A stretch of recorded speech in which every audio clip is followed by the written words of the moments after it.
पिछले दीवाना विच आपां सरवण कीता सी धन कलगीधर दशमेश पिता सरबंश दानी अमृत के दाते देग और तेग दे धनी श्री गुरु गोबिंद सिंह महाराज सच्चे पातशाह जी राजे भीम चंद की बेनती करन ते सतगुरु नादाउन दे मैदान विच पहुंचे ने। जेड़ा जंग राजे भीम चंद दा किरपाल चंद कटोचीए बिजड़ वालिया राजा दयाल ਅਤੇ ਦਿੱਲੀ ਤੋਂ ਚੱਲ ਕੇ ਆਇਆ ਆਲਫ ਖਾਂ ਦੇ ਨਾਲ ਹੋਇਆ ਸੀ। ਕਈ ਵਾਰੀ ਰਾਜੇ ਭੀਮ ਚੰਦ ਨੇ ਚੜ੍ਹਾਈ ਕੀਤੀ ਪਰ ਕਟੋਚੇ ਦੀਆਂ ਰਾਜੇ ਦਇਆਲ ਦੀਆਂ ਫੌਜਾਂ ਨਾਦੌਣ ਦੇ ਪਹਾੜੀ ਇਲਾਕੇ ਵਿੱਚ ਉਚਾਈ ਤੇ ਹੋਣ ਕਰਕੇ ਰਾਜੇ ਭੀਮ ਚੰਦ ਦੀ ਫੌਜਾਂ ਦੀ ਪਹੁੰਚ ਨਾ ਗਈ।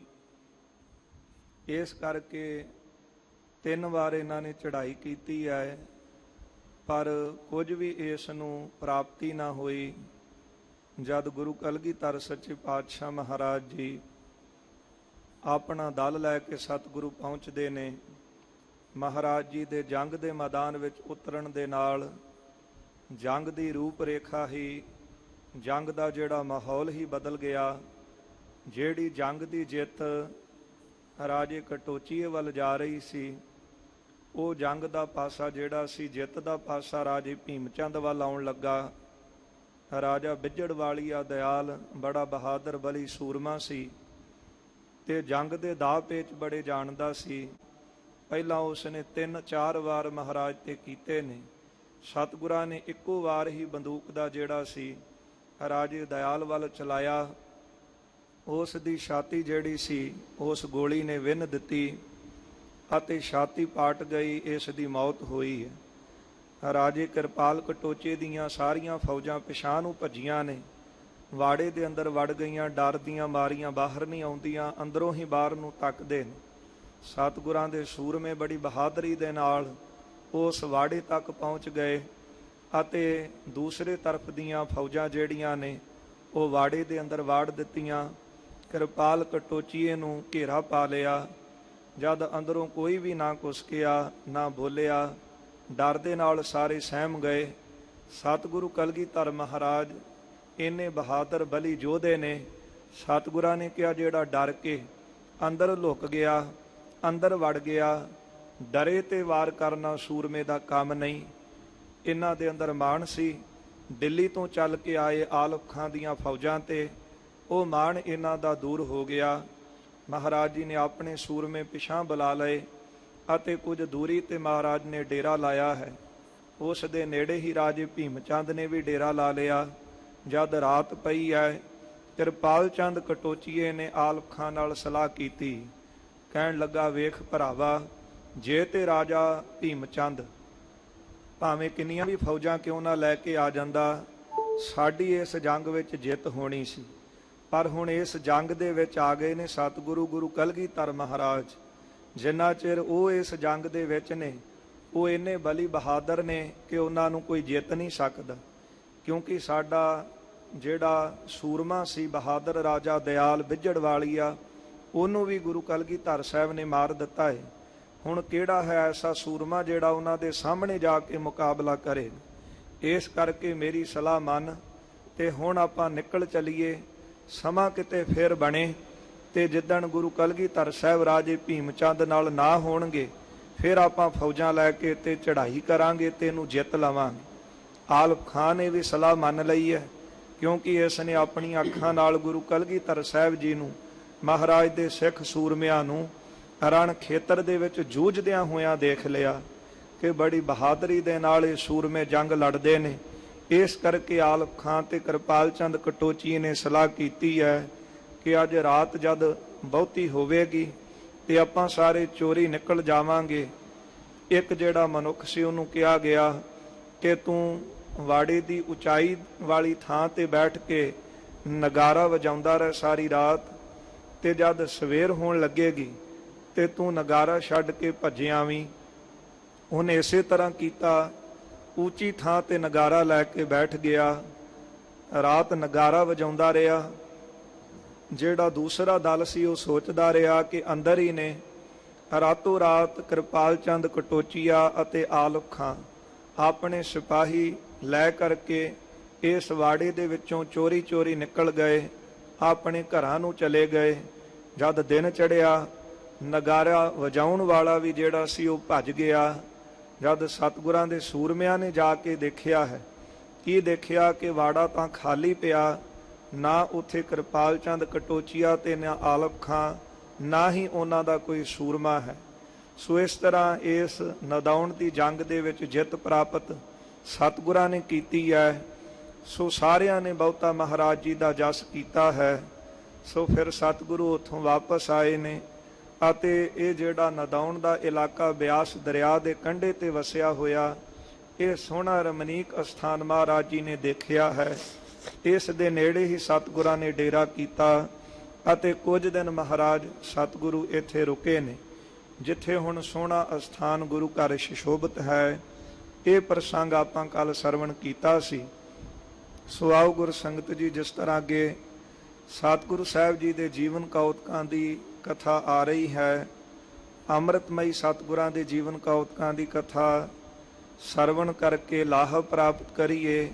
ਸਮੁੱਚੀ ਸੰਗਤ ਕਰੋ ਰਸਨਾ ਪਵਿੱਤਰ, ਪ੍ਰੇਮ ਸਤਕਾਰ ਸਹਿਤ ਉਚਾਰਨ ਕਰੋ ਜੀ ਸਤਨਾਮ। ਸ੍ਰੀ ਵਾਹਿਗੁਰੂ ਸਾਹਿਬ ਜੀ ਦੂਹਰਾ, ਦੁਐ ਬਿਨਸਤ ਗਿਨਤੀ ਬਿਖੈ, ਧਾਰ ਪਹਾਰਨ ਕੀਰ। ਜਿਹੜੇ 22 ਧਾਰ ਪਹਾੜੀ ਰਾਜੇ ਹਨ, ਇਹਨਾਂ ਦੇ ਵਿੱਚ ਮਹਾ ਬਹਾਦਰ ਬਿਦਤ ਭੇ, ਸਤਿਗੁਰ ਬੀਰ ਬਡੇਰ। ਸਤਿਗੁਰੂ ਗੁਰੂ ਕਲਗੀਧਰ ਮਹਾਰਾਜ ਸੱਚੇ ਪਾਤਸ਼ਾਹ ਜੀ ਮਹਾਨ ਬਲੀ ਬਹਾਦਰ ਪ੍ਰਗਟ ਹੋਏ ਨੇ। ਜਿੰਨੇ ਵੀ 22 ਧਾਰ ਦੇ ਪਹਾੜੀ ਰਾਜੇ ਸਨ, ਇਹਨਾਂ ਵਿੱਚੋਂ ਜਿਹੜਾ ਸੀ ਪਹਿਲਾਂ ਹਰੀਚੰਦ ਬੜਾ ਬਲੀ ਸੀ, ਫਿਰ ਬਿਜੜਵਾਲੀਆ ਰਾਜਾ ਦਿਆਲ ਜਿਹੜਾ ਸੀ ਜੰਗ ਕਰਨ ਵਿੱਚ ਬੜੇ ਮਾਹਰ ਸਨ। ਰਾਜਾ ਭੀਮ ਚੰਦ ਇਹਨਾਂ ਰਾਜਿਆਂ ਦਾ ਮੁਖੀ ਸੀ, ਜਿਹਦੇ ਕੋਲ ਹਜ਼ਾਰਾਂ ਫੌਜਾਂ ਸਨ, ਬੇਸ਼ੁਮਾਰ ਮਾਰੂ ਹਥਿਆਰ ਸਨ। ਪਰ ਜਦ ਇਹਨਾਂ ਸਾਰੇ ਰਾਜਿਆਂ ਦੀ ਸਤਿਗੁਰਾਂ ਅੱਗੇ ਕੋਈ ਪੇਸ਼ ਨਾ ਗਈ, ਜੰਗ ਕਰਕੇ ਵੀ ਦੇਖ ਲਏ ਨੇ, ਪਹਿਲਾਂ ਭੀਮ ਚੰਦ ਨੇ, ਹੁਣ ਕਿਰਪਾਲ ਚੰਦ ਕਟੋਚੀਏ ਨੇ। ਸੋ ਜਦੋਂ ਜੰਗ ਦੇ ਵਿੱਚ ਸਤਿਗੁਰਾਂ ਨੂੰ ਜਿੱਤ ਨਾ ਸਕੇ, ਇਹ ਪਹਾੜੀਏ ਹਾਰਦੇ ਰਹੇ। ਹੁਣ 22 ਧਾਰ ਰਾਜਿਆਂ ਵਿੱਚ ਜਿੱਥੇ ਵੀ ਇਹ ਗੱਲ ਚੱਲਦੀ ਹੈ ਤੇ ਉਹ ਸਾਰੇ ਰਾਜੇ ਸਤਿਗੁਰੂ ਗੁਰੂ ਕਲਗੀਧਰ ਮਹਾਰਾਜ ਦਸ਼ਮੇਸ਼ ਪਿਤਾ ਜੀ ਨੂੰ, ਮਹਾਨ ਬਲੀ ਬਹਾਦਰ ਵੱਡੇ ਵੀਰ ਬਹਾਦਰ ਦਲੇਰ ਸੂਰਮੇ ਸਤਿਗੁਰਾਂ ਨੂੰ ਜਾਣਦੇ ਹਨ। ਸਵਈਆ ਛੰਦ ਛਤਰ ਮਿੱਤਰ ਗਿਰਪਤੀ ਪਹਾੜੀ। ਜਿੰਨੇ ਵੀ ਸਤਿਗੁਰਾਂ ਦੇ ਮਿੱਤਰ ਪਹਾੜੀ ਰਾਜੇ ਨੇ ਜਾਂ ਜਿਹੜੇ ਵੈਰੀ ਬਣੇ ਹਨ, ਸਭਾ ਲਗਾਹੇ ਵੀਰ ਜਿਸ ਥਾਨ। ਜਦ ਜਿੱਥੇ ਵੀ ਇਹਨਾਂ ਦੇ ਸੂਰਮੇ ਪਹਾੜੀ ਰਾਜੇ ਸਾਰੇ ਸਭਾ ਲਾ ਕੇ ਬੈਠਦੇ ਹਨ, ਜੈ ਸੰਗਰਾਮ ਬਾਰਤਾ ਹੋਵਹੀ। ਜਦ ਇਹਨਾਂ ਦੀ ਸਭਾ ਦੇ ਵਿੱਚ ਜੰਗ ਦੀ ਕੋਈ ਗੱਲ ਚੱਲਦੀ ਹੈ, ਸ਼ਸਤਰ ਪਹਾਰਨ ਕਰਿ ਬਖਾਨ। ਅਤੇ ਸ਼ਸਤਰ ਚਲਾਉਣ ਦਾ ਸੋ ਕੋਈ ਵੀ ਜਿਹੜਾ ਪ੍ਰਸੰਗ ਇਹਨਾਂ ਵਿੱਚ ਚੱਲਦਾ ਹੈ, ਜਦ ਇਹ ਸਾਰੇ 22 ਧਾਰ ਦੇ ਪਹਾੜੀ ਰਾਜੇ ਕਿਤੇ ਵੀ ਸਭਾ ਲਾ ਕੇ ਬੈਠਦੇ ਨੇ ਸੂਰਮਿਆਂ ਦੀ, ਕੋਈ ਇਹਨਾਂ ਦੇ ਵਿੱਚ ਜੰਗ ਦਾ ਪ੍ਰਸੰਗ ਚੱਲੇ ਜਾਂ ਕੋਈ ਸ਼ਸਤਰ ਚਲਾਉਣ ਦਾ ਪ੍ਰਸੰਗ ਚੱਲਦਾ ਹੈ, ਤਾਂ ਤਹਾਂ ਪ੍ਰਥਮ ਗਿਣਤੀ ਮਹਿ ਸਗਰੇ। ਸਾਰਿਆਂ ਤੋਂ ਪਹਿਲਾਂ ਜਿਹੜੇ ਹਨ, ਪ੍ਰਥਮ ਗਿਣਤੀ ਮੈਂ ਸਗਰੇ ਕਲਗੀਧਰ ਕੋ ਗਿਨਹਿ ਮਹਾਨ। ਇਹ ਸਾਰੇ ਫਿਰ ਗਿਣਤੀ ਦੇ ਵਿੱਚ ਸਭ ਤੋਂ ਪਹਿਲੇ ਨੰਬਰ ਤੇ ਗੁਰੂ ਕਲਗੀਧਰ ਮਹਾਰਾਜ ਜੀ ਨੂੰ ਮਹਾਨ ਯੋਧੇ ਮੰਨਦੇ ਨੇ, ਕਿਉਂਕਿ ਇਹ ਸਾਰੇ ਜੰਗ ਦੇ ਪ੍ਰਸੰਗ ਜਿਹੜੇ ਸਨ, ਸਾਰੇ ਪਹਾੜੀ ਇਲਾਕਿਆਂ ਵਿੱਚ ਦੇਸ਼ ਵਿਦੇਸ਼ਾਂ ਦੇ ਵਿੱਚ ਇਹ ਗੱਲ ਜਿਹੜੀ ਸੀ ਫੈਲ ਚੁੱਕੀ ਹੈ ਕਿ ਗੁਰੂ ਕਲਗੀਧਰ ਸੱਚੇ ਪਾਤਸ਼ਾਹ ਮਹਾਰਾਜ ਮਹਾਨ ਬਲੀ ਯੋਧੇ ਨੇ। ਜਿਨ੍ਹਾਂ ਸਤਿਗੁਰਾਂ ਵਰਗਾ ਬਲੀ ਯੋਧਾ ਕੋਈ ਨਹੀਂ, ਸੂਰਮਾ ਨਹੀਂ, ਜਿਨ੍ਹਾਂ ਸਤਿਗੁਰਾਂ ਵਰਗਾ ਕੋਈ ਜੰਗ ਦੇ ਵਿੱਚ ਸ਼ਸਤਰ ਚਲਾਉਣ ਵਾਲਾ ਕੋਈ ਨਹੀਂ ਹੈ। ਜਿੱਥੇ ਵੀ ਕੋਈ ਸੂਰਮਿਆਂ ਵਿੱਚ ਪ੍ਰਸੰਗ ਚੱਲਦਾ ਹੈ ਜੰਗ ਦਾ, ਸ਼ਸਤਰ ਚਲਾਉਣ ਦਾ, ਤਹਾਂ ਪ੍ਰਥਮ ਗਿਣਤੀ ਮੈਂ ਸਗਰੇ ਕਲਗੀਧਰ ਕੋ ਗਿਨੈ ਮਹਾਨ। ਗਿਣਤੀ ਦੇ ਵਿੱਚ ਸਤਿਗੁਰਾਂ ਨੂੰ ਮਹਾਨ ਮੰਨਦੇ ਹਨ।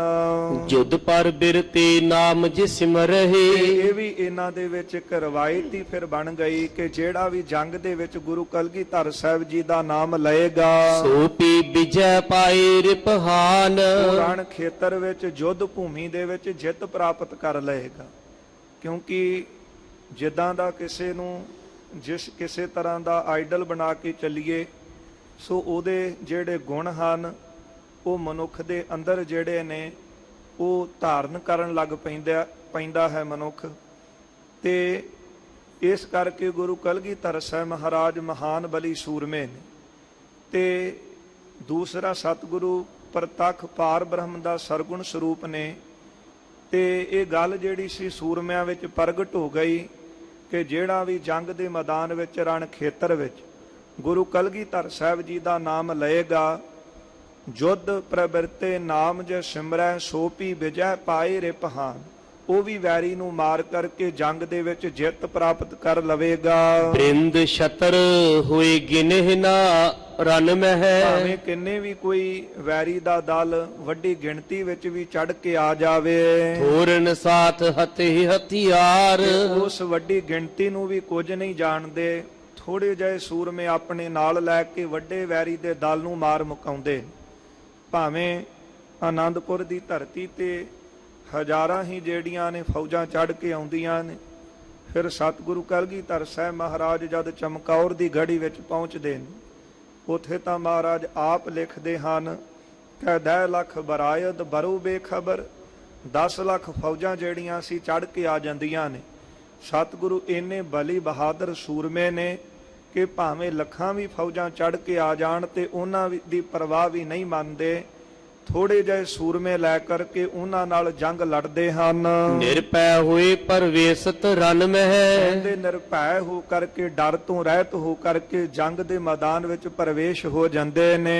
ਅਰੇ ਵੀਰ ਤਿਸ ਮਾਰੇ ਡਾਰ। ਜਿਹੜਾ ਵੀ ਵੈਰੀ ਇਹਨਾਂ ਦੇ ਅੱਗੇ ਆ ਕੇ ਸੂਰਮਾ ਅੜਦਾ ਹੈ, ਉਸ ਨੂੰ ਮਾਰ ਦਿੰਦੇ ਨੇ। ਰਿਪ ਨਹਿ ਠਹਿਰਹਿ ਭੈ ਤਰ ਭਜਹਿ। ਕੋਈ ਵੀ ਵੈਰੀ ਇਹਨਾਂ ਦੇ ਅੱਗੇ ਠਹਿਰਦਾ ਨਹੀਂ ਤੇ ਬਹੁਤਾ ਡਰ ਮਨ ਵਿੱਚ ਰੱਖ ਕੇ ਭੱਜ ਜਾਂਦਾ ਹੈ। ਵਿਜੈ ਲక్ష్ਮੀ ਲੀਤੇ ਉਧਾਰ। ਫਿਰ ਇਹ ਜੰਗ ਦੇ ਵਿੱਚ ਜਿਹੜੀ ਹੈ ਉਹ ਜਿੱਤ ਪ੍ਰਾਪਤ ਕਰਦੇ ਹਨ। ਇਤਿਆਦਿਕ ਬਹੁ ਕਰਹਿ ਸੋ ਜਸ ਕੋ। ਇਸ ਤਰ੍ਹਾਂ ਜਿਹੜੇ 22 ਧਾਰ ਦੇ ਸੂਰਮੇ ਹਨ ਰਾਜਿਆਂ ਦੇ, ਜਦੋਂ ਵੀ ਸਭਾ ਲਾ ਕੇ ਬੈਠਦੇ ਨੇ ਤੇ ਗੁਰੂ ਕਲਗੀਧਰ ਸਾਹਿਬ ਜੀ ਦਾ ਬਹੁਤਾ ਜਸ ਜਿਹੜਾ ਉਹ ਸੁਣਾਉਂਦੇ ਨੇ।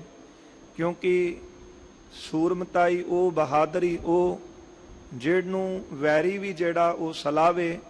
ਤੇ ਇਹ 22 ਧਾਰ ਦੇ ਪਹਾੜੀ ਰਾਜਿਆਂ ਦੀ ਜਦ ਸਭਾ ਲੱਗਦੀ ਤੇ ਬੈਠ ਕੇ ਗੁਰੂ ਕਲਗੀਧਰ ਸਾਹਿਬ ਜੀ ਦਾ ਜਸ ਜਿਹੜਾ ਉਹ ਸੁਣਾਉਂਦੇ ਕਿ ਮਹਾਰਾਜ ਇੰਨੇ ਬਲੀ ਨੇ ਕਿ ਭਾਵੇਂ ਇੱਕ ਪਾਸੇ ਵੈਰੀ ਦਲ ਬਹੁਤਾ ਵੱਡਾ ਵੀ ਕਿਉਂ ਨਾ ਹੋਵੇ, ਹਜ਼ਾਰਾਂ ਲੱਖਾਂ ਫੌਜਾਂ ਵੀ ਕਿਉਂ ਨਾ ਹੋਣ, ਥੋੜਾ ਜਿਹਾ ਸੂਰਮਿਆਂ ਦਾ ਦਲ ਲੈ ਕੇ ਰਣ ਖੇਤਰ ਵਿੱਚ ਚਲੇ ਜਾਂਦੇ ਨੇ।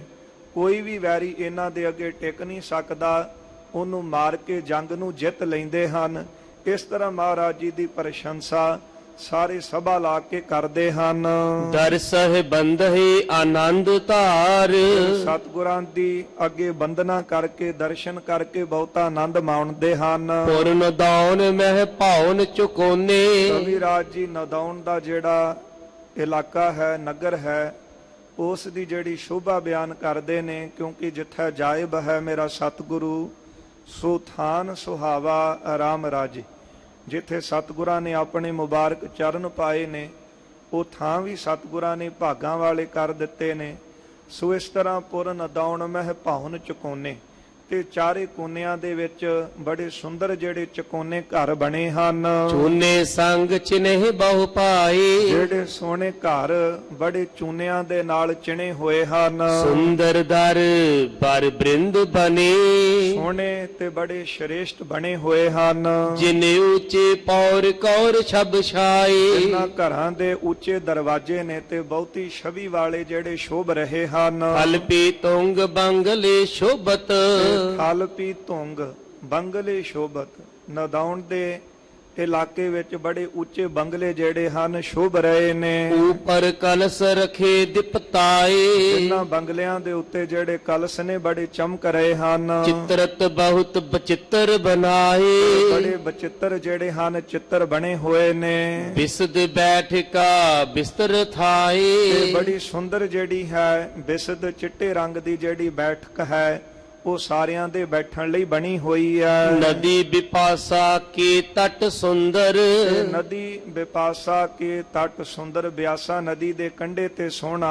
मंदिर बने अनेक प्रकार, ਅਨੇਕਾਂ ਤਰ੍ਹਾਂ ਦੇ ਸੋਹਣੇ ਘਰ ਬਣੇ ਹੋਏ ਨੇ। जिते गिरेश्वर प्रभु को सादर, ਜਿੰਨੇ ਪਹਾੜੀ ਰਾਜੇ ਸਨ ਸਤਿਗੁਰਾਂ ਦਾ ਸਤਿਕਾਰ ਕਰਦੇ ਨੇ। हित दिखावन बिनती तार, ਮਹਾਰਾਜ ਜੀ ਨੂੰ ਆਪਣੇ ਘਰ ਦਿਖਾਉਣ ਵਾਸਤੇ ਬੇਨਤੀ ਕਰਦੇ ਨੇ, ਕਿਉਂਕਿ ਜਿਹੜੇ ਨੇੜਲੇ ਪਹਾੜੀ ਰਾਜੇ ਨੇ ਜਾਂ ਜਿਹੜੇ ਚੌਧਰੀ ਨੇ ਇਲਾਕੇ ਦੇ, ਉਹ ਸਾਰੇ ਸਤਿਗੁਰਾਂ ਦਾ ਬੜਾ ਅਦਬ ਤੇ ਮਹਾਰਾਜ ਜੀ ਨੂੰ ਆਪਣੇ ਘਰ ਦਿਖਾਉਣ ਵਾਸਤੇ ਬੇਨਤੀ ਕਰਦੇ ਹਨ। लेकर संग आए निज घर में, ਸਾਰੇ ਹੀ ਵਾਰੋ ਵਾਰੀ ਸਤਿਗੁਰਾਂ ਨੂੰ ਆਪਣੇ ਨਾਲ ਲੈ ਕੇ ਆਪਣੇ ਘਰਾਂ ਵਿੱਚ ਆਉਂਦੇ ਨੇ। फिर ऊंचे थाए निहार, ਤੇ ਫਿਰ ਕੇ ਉੱਚੇ ਜਿਹੜੇ ਘਰ ਬਣੇ ਉਹ ਦੇਖਦੇ ਹਨ। हर खावत है सकल पछानहि, ਤੇ ਮਹਾਰਾਜ ਜੀ ਨੂੰ ਬੜੀ ਸਤਿਗੁਰਾਂ ਨੂੰ ਪ੍ਰਸੰਨ ਕਰਦੇ ਨੇ, ਕਿਉਂਕਿ ਸਾਰੇ ਸਤਿਗੁਰਾਂ ਤੋਂ ਵਾਕਿਫ ਹੋ ਚੁੱਕੇ ਨੇ। ਇਹ ਸਤਿਗੁਰਾਂ ਦਾ ਪ੍ਰਤਾਪ ਹੀ ਇੰਨਾ ਵਧਿਆ ਕਿ ਕੋਈ ਵੀ ਐਸਾ ਇਲਾਕੇ ਦੇ ਵਿੱਚ ਘਰ ਨਹੀਂ ਜਿਹੜਾ ਸਤਿਗੁਰਾਂ ਨੂੰ ਜਾਣਦਾ ਨਹੀਂ। ਕਿਉਂਕਿ ਜਿਸ ਇਲਾਕੇ ਵਿੱਚ ਕੋਈ ਵੱਡਾ ਚੌਧਰੀ ਹੋਵੇ, ਵੱਡਾ ਰਾਜਾ ਹੋਵੇ, ਉਹਦੀ ਪਛਾਣ ਦੂਰ ਦੂਰ ਤੱਕ ਹੁੰਦੀ ਹੈ, ਪਰ ਸਤਿਗੁਰੂ ਤਾਂ ਪਾਤਸ਼ਾਹਾਂ ਦੇ ਪਾਤਸ਼ਾਹ ਨੇ। ਇਉਂ ਸਤਿਗੁਰਾਂ ਨੂੰ ਸਾਰੇ ਪਛਾਣਦੇ ਨੇ ਤੇ ਇਸ ਕਰਕੇ ਸਾਰੇ ਸਤਿਗੁਰਾਂ ਦੀ ਪ੍ਰਸੰਨਤਾ ਲੈਂਦੇ ਹਨ। मन देत अकूर उधार, ਅਤੇ ਬੇਅੰਤ ਕੀਮਤੀ ਭੇਟਾਵਾਂ ਦੇ ਕਰਕੇ ਸਤਿਗੁਰਾਂ ਦਾ ਸਤਿਕਾਰ ਕਰਦੇ ਨੇ। आष्ट दिवस लो प्रभ मुकाम कर, ਸਤਿਗੁਰੂ ਜੀ ਨੇ 8 ਦਿਨ ਨਦਾਉਣ ਦੇ ਇਲਾਕੇ ਵਿੱਚ ਟਿਕਾਣਾ ਕੀਤਾ ਹੈ। रहे हेर कर थल रमणीक, ਸੋਹਣਾ ਥਾਂ ਜਿਹੜਾ ਬਿਆਸਾ ਦਰਿਆ ਦੇ ਕੰਢੇ ਤੇ ਬਣਿਆ ਹੋਇਆ, ਜਿਹਦੇ ਨੇੜੇ ਸੁੰਦਰ ਪਹਾੜ ਨੇ, ਸੁੰਦਰ ਬ੍ਰਿਕਸ਼ ਲੱਗੇ ਨੇ ਫੁੱਲਾਂ ਤੇ ਫਲਾਂ ਦੇ ਸਹਿਤ। ਸੋ ਸੋਹਣਾ ਜਿਹੜਾ ਬਿਆਸਾ ਦਰਿਆ, ਜਿਸ ਵਿੱਚ ਸੋਹਣਾ ਰਮਣੀਕ ਜਲ ਚੱਲ ਰਿਹਾ ਹੈ। ਇਉਂ ਸੋਹਣਾ ਥਾਂ ਦੇ ਕਰਕੇ ਮਹਾਰਾਜ 8 ਦਿਨ ਸਤਿਗੁਰਾਂ ਨੇ ਇੱਥੇ ਡੇਰਾ ਰੱਖਿਆ ਹੈ। पर मंदर अर सुंदर सैलन, ਬਹੁਤ ਸੁੰਦਰ ਜਿਹੜੇ ਘਰ ਹਨ ਤੇ ਬੜੇ ਸੁੰਦਰ ਜਿੱਥੇ ਪਹਾੜ ਹਨ। करे सैल जित के कित बिद नीक, ਤੇ ਇਉਂ ਮਹਾਰਾਜ ਜੀ ਚਿੱਤ ਦੇ ਵਿੱਚ ਬਹੁਤੀ ਪ੍ਰਸੰਨਤਾ ਲੈ ਕਰਕੇ ਇਸ ਦੀ ਪਹਾੜਾਂ ਦੀ ਸੈਰ ਕਰਦੇ ਨੇ। कल सलता सुंदर जल चलता, ਤੇ ਸੁੰਦਰ ਦਰਿਆ ਦੇ ਵਿੱਚ ਬੜਾ ਸੋਹਣਾ ਜਲ ਰਮਣੀਕ ਚੱਲਦਾ ਹੈ। ऊपर थल ऊंचा कित हीक, ਇਤਨੇ ਹੀ ਤੀਕਰ ਭਾਵ ਉੱਚੀ ਉੱਚੀ ਜਲ ਜਿਹੜਾ ਇਹ ਚੱਲ ਰਿਹਾ ਹੈ। नादत मगती उर एहलादत, ਤੇ ਜਦੋਂ ਇਹ ਉੱਚੀ ਥਾਵਾਂ ਤੋਂ ਪਾਣੀ ਚੱਲ ਕਰਕੇ ਨਿਵਾਣ ਵੱਲ ਆਉਂਦਾ ਤੇ ਬਹੁਤੀ ਪਾਣੀ ਚੱਲਣ ਦੀ ਆਵਾਜ਼ ਆਉਂਦੀ। ਸੋ ਕਈ ਵਾਰੀ ਸੁੰਦਰ ਜਿਹੜਾ ਜਲ ਚੱਲਦਾ ਹੈ, ਚੱਲਦੇ ਹੋਏ ਦਰਿਆ ਦੀ ਜਿਹੜੀ ਆਵਾਜ਼ ਹੈ ਉਹ ਵੀ ਬੜੀ ਸੋਹਣੀ ਹੁੰਦੀ ਹੈ ਤੇ ਇਸ ਕਰਕੇ ਮਨ ਨੂੰ ਬਹੁਤਾ ਆਨੰਦ ਦੇਣ ਵਾਲੀ ਹੈ। अवलोकत गुर थिर नजीक, ਸਤਿਗੁਰੂ ਜੀ ਦਰਿਆ ਦੇ ਕੰਢੇ ਕੰਢੇ ਵਿਚਰਦੇ ਨੇ ਅਤੇ ਅਵਲੋਕੈ ਗੁਰ, ਸਤਿਗੁਰੂ ਜੀ ਉਸ ਥਾਂ ਨੂੰ, ਉਹ ਟਿਕਾਣੇ ਨੂੰ ਚੰਗੀ ਤਰ੍ਹਾਂ ਦੇਖਦੇ ਨੇ। गिरवर पर तरवर बहु पुष्पत, ਪਹਾੜਾਂ ਦੇ ਉੱਤੇ ਜਿਹੜੇ ਬ੍ਰਿਕਸ਼ ਨੇ ਫੁੱਲਾਂ ਦੇ ਸਹਿਤ ਲੱਗੇ ਨੇ। करत सैल बहु दिवस बिताए, ਸਤਿਗੁਰੂ ਜੀ ਨੇ ਇਸ ਪਹਾੜਾਂ ਦੇ ਵਿੱਚ ਸੈਰ ਕਰਦਿਆਂ ਕੁਝ ਦਿਨ ਬਤੀਤ ਕੀਤੇ ਨੇ। भीम चंद नृप संग कटोची, ਤੇ ਉਸ ਵਕਤ ਰਾਜਾ ਭੀਮ ਚੰਦ ਵੀ, ਇਹਨੇ ਵੀ ਉੱਥੇ ਨੇੜੇ ਹੀ ਆਪਣਾ ਨਿਵਾਸ ਰੱਖਿਆ ਸੀ। ਹੋਰ ਵੀ ਪਹਾੜੀ ਰਾਜੇ ਜਿਹੜੇ ਰਾਜੇ ਭੀਮ ਚੰਦ ਨਾਲ ਚੜ੍ਹ ਕੇ ਇਸ ਮੁਹਿੰਮ ਵਾਸਤੇ ਗਏ ਸਨ। ਅੱਗੋਂ ਜਿਹੜਾ ਕਿਰਪਾਲ ਚੰਦ ਕਟੋਚੀਆ ਸੀ ਤੇ ਉਹਨੇ ਇਹਨਾਂ ਪਹਾੜੀ ਰਾਜਿਆਂ ਕੋਲੋਂ ਖਿਰਾਜ ਦਾ ਡੰਡ ਦਾ ਧਨ ਲੈਣਾ ਸੀ। ਜਿਸ ਤਰ੍ਹਾਂ ਆਪਾਂ ਸਰਕਾਰ ਵੱਲੋਂ ਕੋਈ ਟੈਕਸ ਜਿਹੜਾ ਲਾਇਆ ਉਹ ਮੰਨ ਲਈਏ, ਇਹ ਦਿੱਲੀ ਤੋਂ ਚੱਲ ਕੇ ਆਉਂਦੇ ਤੇ ਇਹਨਾਂ ਪਹਾੜੀ ਰਾਜਿਆਂ ਕੋਲੋਂ ਟੈਕਸ ਵਸੂਲਦੇ, ਡੰਡ ਦਾ ਧਨ ਲੈਂਦੇ। ਜਾਂ ਜਿਸ ਤਰ੍ਹਾਂ ਸਾਡੀਆਂ ਫੌਜਾਂ ਇੱਥੋਂ ਜਾ ਰਹੀਆਂ ਨੇ, ਸਾਨੂੰ ਜਿਹੜਾ ਆ ਕੇ ਧਨ ਦੇਵੋ। ਤੇ ਉਸ ਵਕਤ ਕਿਰਪਾਲ ਚੰਦ ਆਲਮ ਖਾਨ ਦੇ ਨਾਲ ਰਲ ਗਿਆ ਸੀ ਤੇ ਇਸ ਨੂੰ ਚੁੱਕਣਾ ਦੇ ਕੇ ਲੈ ਕੇ ਆਇਆ ਕਿ ਜੇ ਰਾਜੇ ਭੀਮ ਚੰਦ ਨੂੰ ਲਲਕਾਰ ਕੇ ਆਖੇ ਉਹਦੇ ਕੋਲੋਂ ਧਨ ਲਈ, ਉਹ ਵੱਡਾ ਰਾਜਾ, ਜੇ ਤਾਂ ਉਹ ਧਨ ਦੇ ਦੇ ਠੀਕ, ਨਹੀਂ ਤਾਂ ਫਿਰ ਉਹਦੇ ਨਾਲ ਜੰਗ ਕਰ। ਜੇ ਉਹਨੂੰ ਜਿੱਤ ਲਵੇਂਗਾ ਤੇ ਸਾਰੇ ਰਾਜੇ ਆਪੇ ਹੀ ਤੇਰੇ ਅਧੀਨ ਆ ਕੇ ਤੈਨੂੰ ਧਨ ਦੇਣਗੇ। ਇਸ ਕਰਕੇ ਕਟੋਚੀਆ ਜਿਹੜਾ ਸੀ ਆਲਮ ਖਾਂ ਨੂੰ ਲੈ ਕੇ ਆਇਆ ਸੀ। ਰਾਜੇ ਭੀਮ ਚੰਦ ਨੇ ਗੁਰੂ ਕਲਗੀਧਰ ਸਾਹਿਬ ਜੀ ਦੀ ਸ਼ਰਨ ਲਈ ਸੀ, ਮਹਾਰਾਜ ਜੇ ਇਸ ਜੰਗ ਵਿੱਚ ਆਪ ਸ਼ਮੂਲੀਅਤ ਕਰੋ, ਜੇ ਮੇਰੀ ਸਹਾਇਤਾ ਲਈ ਆਪ ਚੱਲੋ ਤੇ ਇਹ ਜੰਗ ਜਿੱਤੀ ਜਾਵੇਗੀ ਤੇ ਸਤਿਗੁਰੂ ਮੇਰਾ ਜਸ ਇਸੇ ਤਰ੍ਹਾਂ ਇਲਾਕੇ ਵਿੱਚ ਬਰਕਰਾਰ ਰਹੇਗਾ। ਮਹਾਰਾਜ ਜਿਹੜਾ ਸ਼ਰਨ ਵਿੱਚ ਆਉਂਦਾ ਹੈ ਉਹਦੀ ਲਾਜ ਰੱਖਦੇ ਨੇ, ਸਤਿਗੁਰਾਂ ਦਾ ਬਿਰਧ ਹੈ। ਸਤਿਗੁਰੂ ਰਾਜੇ ਭੀਮ ਚੰਦ ਦੀ ਬੇਨਤੀ ਕਰਨ ਤੇ ਨਦਾਉਣ ਆਏ ਸੀ। ਬਿਜੜ ਵਾਲੀਏ ਰਾਜੇ ਦਇਆਲ ਨੂੰ ਮਾਰ ਕੇ ਸਤਿਗੁਰਾਂ ਨੇ ਇਹ ਜੰਗ ਜਿਹੜੀ ਸੀ ਨਦਾਉਣ ਦੀ ਜਿੱਤੀ। ਉਸ ਵਕਤ ਸਤਿਗੁਰਾਂ ਨੇ ਇੱਥੇ ਡੇਰਾ ਆਪਣਾ ਕੁਝ ਸਮਾਂ ਟਿਕਾਇਆ। ਰਾਜਾ ਭੀਮ ਚੰਦ ਵੀ ਇੱਥੇ ਟਿਕਿਆ ਸੀ। ਪਰ ਜਦ ਥੋੜਾ ਸਮਾਂ ਬਤੀਤ ਹੋਇਆ, ਹਫ਼ਤਾ 10 ਦਿਨ ਇਹ ਲੰਘੇ ਨੇ, ਤੇ ਕਿਰਪਾਲ ਚੰਦ ਕਟੋਚੀਆ ਇਹ ਸ਼ੈਤਾਨ ਬਿਰਤੀ ਵਾਲਾ ਸੀ। ਇਹਨੇ ਪਹਿਲਾਂ ਤੇ ਆਲਮ ਖਾਂ ਨੂੰ ਲਿਆਂਦਾ ਚੜ੍ਹਾਈ ਕਰਕੇ, ਪਰ ਹੁਣ ਦੇਖ ਲਿਆ ਕਿ ਰਾਜਾ ਭੀਮ ਚੰਦ ਤਾਂ ਸਾਡੀ ਰਿਆਸਤ ਦਾ ਵੱਡਾ ਰਾਜਾ ਹੈ, ਕਾਹਦੇ ਵਾਸਤੇ ਇਹਦੇ ਨਾਲ ਵਿਗਾੜ ਕੇ ਇੱਥੇ ਰਹਿਣਾ। ਇਸ ਕਰਕੇ ਇਹਨੇ ਕਿਰਪਾਲ ਚੰਦ ਕਟੋਚੀਏ ਨੇ ਭੀਮ ਚੰਦ ਨਿਰਪਸੰਗ ਕਟੋਚੀ ਸੰਧ ਕਰਨ ਕੋ ਨਰਨ ਪਠਾਏ। ਕਿਰਪਾਲ ਚੰਦ ਕਟੋਚੀਏ ਨੇ ਰਾਜੇ ਭੀਮ ਚੰਦ ਨਾਲ ਸੰਧੀ ਕਰਨ ਵਾਸਤੇ, ਮਿਲਾਪ ਕਰਨ ਵਾਸਤੇ ਆਪਣੇ ਕੁਝ ਮਨੁੱਖ ਭੇਜੇ ਹਨ। ਇੱਕ ਦੇ ਬਾਰ ਫਿਰੇ ਜੁਗੇ ਅੰਤਰ। ਕਟੋਚੀਏ ਦੇ ਜਿਹੜੇ ਮਨੁੱਖ ਸਨ, ਇੱਕ ਦੋ ਵਾਰ ਕਦੇ ਰਾਜੇ ਭੀਮ ਚੰਦ ਨੂੰ ਕਹਿ ਕੇ ਫਿਰ ਕਟੋਚੀਏ ਨੂੰ ਜਾ ਕੇ ਸੁਨੇਹਾ ਦਿੰਦੇ, ਫਿਰ ਕਿਰਪਾਲ ਚੰਦ ਕਟੋਚੀਏ ਦੀ ਬੇਨਤੀ ਲੈ ਕੇ ਆਉਂਦੇ ਤੇ ਰਾਜੇ ਭੀਮ ਚੰਦ ਨੂੰ ਮਿਲਦੇ। ਇਸ ਤਰ੍ਹਾਂ ਇੱਕ ਦੋ ਵਾਰ ਉਹ ਫਿਰੇ ਹਨ ਕਿ ਰਾਜੇ ਭੀਮ ਚੰਦ ਦਾ ਮਲਾਪ ਕਟੋਚੀਏ ਨਾਲ ਹੋ ਜਾਵੇ। ਸਰਬ ਅੰਤਰ ਨਿਕਸ ਬਿਲਾਏ। ਇਹਨਾਂ ਦੇ ਵਿੱਚ ਜਿਹੜਾ ਸਾਰਾ ਅੰਤਰਾ ਸੀ, ਫਰਕ ਸੀ ਨਾ, ਇਹਨਾਂ ਮਨੁੱਖਾਂ ਨੇ ਵਿੱਚ ਪੈ ਕੇ ਕਟੋਚੀਏ ਦੇ ਕਹਿਣ ਤੇ ਇਹ ਜਿਹੜਾ ਫਰਕ ਸੀ ਦੂਰ ਕਰ ਦਿੱਤਾ, ਮੁਕਾ ਦਿੱਤਾ। ਹੁਣ ਇਸ ਦਾ ਭਾਵ ਇਹ ਸੀ ਕਿ ਕਟੋਚੀਏ ਨੇ ਵਧੀਕੀ ਕੀਤੀ ਰਾਜੇ ਭੀਮ ਚੰਦ ਤੇ ਰਾਜੇ ਭੀਮ ਚੰਦ ਨੇ ਸ਼ਰਨ ਲਈ ਗੁਰੂ ਕਲਗੀਧਰ ਸਾਹਿਬ ਦੀ। ਤੇ ਰਾਜੇ ਭੀਮ ਚੰਦ ਨੇ ਪਹਿਲਾਂ ਚੜ੍ਹਾਈ ਕਰਕੇ ਦੇਖ ਲਈ ਕਿ ਇਸ ਨੂੰ ਇਸ ਜੰਗ ਵਿੱਚ ਕੋਈ ਸਿੱਧੀ ਜਿਹੜੀ ਸੀ ਨਹੀਂ ਸੀ ਮਿਲੀ। 3 ਹੱਲੇ ਕੀਤੇ, ਉਲਟੀਆਂ ਆਪਣੀਆਂ ਫੌਜਾਂ ਹੀ ਮਰਾਈਆਂ ਨੇ, ਜੰਗ ਜਿੱਤ ਨਹੀਂ ਸੀ ਸਕੇ। ਮਹਾਰਾਜ ਦੇ ਜੰਗ ਵਿੱਚ ਆਉਣ ਕਰਕੇ ਜੰਗ ਜਿੱਤੀ ਗਈ, ਰਾਜੇ ਦਇਆਲ ਨੂੰ ਮਾਰਨ ਕਰਕੇ। ਹੁਣ ਇਹਦਾ ਫਰਜ਼ ਬਣਦਾ ਸੀ ਜੇ ਸੰਧੀ ਵਾਸਤੇ ਕਿਰਪਾਲ ਚੰਦ ਕਟੋਚੀਆ ਮਨੁੱਖ ਭੇਜਦਾ ਹੈ ਤੇ ਇਹ ਸਤਿਗੁਰਾਂ ਦੇ ਨੇੜੇ ਹੀ ਨੇ ਡੇਰਾ ਸੀ ਦਾ ਰਾਜੇ ਭੀਮ ਚੰਦ ਦਾ, ਤੇ ਗੁਰੂ ਕਲਗੀਧਰ ਸਾਹਿਬ ਮਹਾਰਾਜ ਕੋਲ ਆਉਂਦਾ ਤੇ ਦੱਸਦਾ ਸਤਿਗੁਰੂ ਉਹ ਸੰਧੀ ਲਈ ਮੇਲ ਵਾਸਤੇ ਬੰਦੇ ਭੇਜ ਰਿਹਾ ਹੈ। ਪਰ ਰਾਜੇ ਭੀਮ ਚੰਦ ਨੇ ਬੜੀ ਫਿਰ ਚਲਾਕੀ ਵਰਤੀ। 2-4 ਵਾਰ ਬੰਦੇ ਦੇ ਕੋਲ ਆਏ ਨੇ ਕਟੋਚੀਏ ਦੇ, ਤੇ ਇਹਨੇ ਉਹਨਾਂ ਦੇ ਕਹਿਣ ਦੇ ਉੱਤੇ ਇਹ ਸਾਰਾ ਜਿਹੜਾ ਫਰਕ ਸੀ ਕਟੋਚੀਏ ਨਾਲ ਆਪਣਾ ਦੂਰ ਕਰ ਲਿਆ, ਆਪਣਾ ਫਰਕ ਦੂਰ ਕਰਕੇ ਉਹਦੇ ਨਾਲ ਮੇਲ ਕਰ ਲਿਆ, ਸੰਧੀ ਕਰ ਲਈ। ਠਹਿਰਿਓ ਮੇਲ ਪਰਸਪਰ ਕਰਨੋ। ਇਸ ਤਰ੍ਹਾਂ ਦੋਨਾਂ ਦਾ ਫਿਰ ਆਪਸ ਵਿੱਚ ਮੇਲ ਜਿਹੜਾ ਸੀ ਉਹ ਬਣ ਗਿਆ। ਹਰਨੋ ਦੁਐਚਰ ਦੇ ਹਰ ਖਾਏ। ਇਹਨਾਂ ਦੋਨਾਂ ਨੇ ਆਪਣੇ ਅੰਦਰੋਂ ਇੱਕ ਦੂਜੇ ਲਈ ਵੈਰ ਕੱਢ ਦਿੱਤਾ ਤੇ ਦੋਨੇ ਪ੍ਰਸੰਨ ਹੋ ਗਏ, ਬੜੇ ਖੁਸ਼ ਹੋ ਗਏ। ਰਨ ਪ੍ਰਿਯ ਸਤਿਗੁਰ ਕੋ ਨਹਿ ਬੂਝਿਓ। ਜੋ ਸਤਿਗੁਰੂ ਧਰਮ ਯੁੱਧ ਨੂੰ ਪਿਆਰ ਕਰਨ ਵਾਲੇ ਗੁਰੂ ਕਲਗੀਧਰ ਸਾਹਿਬ ਮਹਾਰਾਜ ਇਹਨਾਂ ਰਾਜੇ ਭੀਮ ਚੰਦ ਦੇ ਕਹਿਣ ਤੇ ਇੱਥੇ ਆਏ ਸਨ। ਸਤਿਗੁਰਾਂ ਨੂੰ ਇਹ ਸੰਧੀ ਬਾਰੇ ਪੁੱਛਿਆ ਹੀ ਨਹੀਂ। ਇਹਨੇ ਪਹਾੜੀ ਰਾਜੇ ਭੀਮ ਚੰਦ ਕਹਿਲੂਰੀ ਨੇ ਮਹਾਰਾਜ ਨੂੰ ਇੱਕ ਵਾਰ ਵੀ ਨਾ ਪੁੱਛਿਆ ਕਿ ਸਤਿਗੁਰੂ ਤੁਸੀਂ ਮੇਰੀ ਖਾਤਰ ਇੱਥੇ ਆਏ ਹੋ, ਇਸ ਜੰਗ ਵਿੱਚ ਤੁਹਾਡੇ ਆਉਣ ਕਰਕੇ ਜੰਗ ਜਿਹੜੀ ਫਤਿਹ ਹੋਈ ਹੈ। ਪਰ ਇੱਕ ਵਾਰ ਵੀ ਇਹਨੇ ਗੁਰੂ ਕਲਗੀਧਰ ਸਾਹਿਬ ਜੀ ਨੂੰ ਇਸ ਸੰਧੀ ਬਾਰੇ, ਮਿਲਾਪ ਬਾਰੇ ਨਾ ਪੁੱਛਿਆ। ਜਿਨਹੁ ਵਿਜੈ ਲੈ ਦਬੀ ਮਹਾਨ। ਸਤਿਗੁਰਾਂ ਨੇ ਇੰਨੀ ਵੱਡੀ ਇਹਨੂੰ ਜਿੱਤ ਜਿਹੜੀ ਸੀ ਲੈ ਕੇ ਦਿੱਤੀ ਇਸ ਜੰਗ ਦੇ ਵਿੱਚ। ਤਰਲੇ ਲੈਂਦਾ ਸੀ ਮਹਾਰਾਜ, ਇਸ ਮੈਂ ਹਾਂ ਤੁਹਾਡਾ ਸ਼ਰਧਾਲੂ, ਤੇ ਜੰਗ ਜੇ ਉਹ ਜਿੱਤ ਕੇ ਲੈ ਗਏ ਤੇ ਮੇਰਾ ਹੋਣਾ ਅਪਜਸ, ਮੇਰੀ ਨਿੰਦਿਆ ਹੋਵੇਗੀ ਤੇ ਸਾਰੇ ਕਹਿਣਗੇ ਮੈਂ ਤੁਹਾਡੇ ਕੋਲ ਆਉਂਦਾ ਸੀ, ਤੁਹਾਡੇ ਨਾਲ ਪ੍ਰੇਮ ਸੀ ਤੇ ਮੇਰੀ ਹਾਰ ਹੋ ਗਈ। ਇਸ ਕਰਕੇ ਮਹਾਰਾਜ ਨੇ ਇਹਦੇ ਤਰਲੇ ਲੈਣ ਤੇ ਇਹਨੂੰ ਆਪਣਾ ਜਾਣ ਕੇ, ਸ਼ਰਨ ਆਇਆ ਜਾਣ ਕੇ, ਨਿਮਾਣਾ ਜਾਣ ਕੇ ਸਤਿਗੁਰਾਂ ਨੇ ਇਸ ਜੰਗ ਵਿੱਚ ਆ ਕੇ ਇਹ ਜੰਗ ਦੀ ਜਿੱਤ ਦਾ ਸਿਹਰਾ ਇਹਦੇ ਗਲ ਪਵਾਇਆ ਸੀ।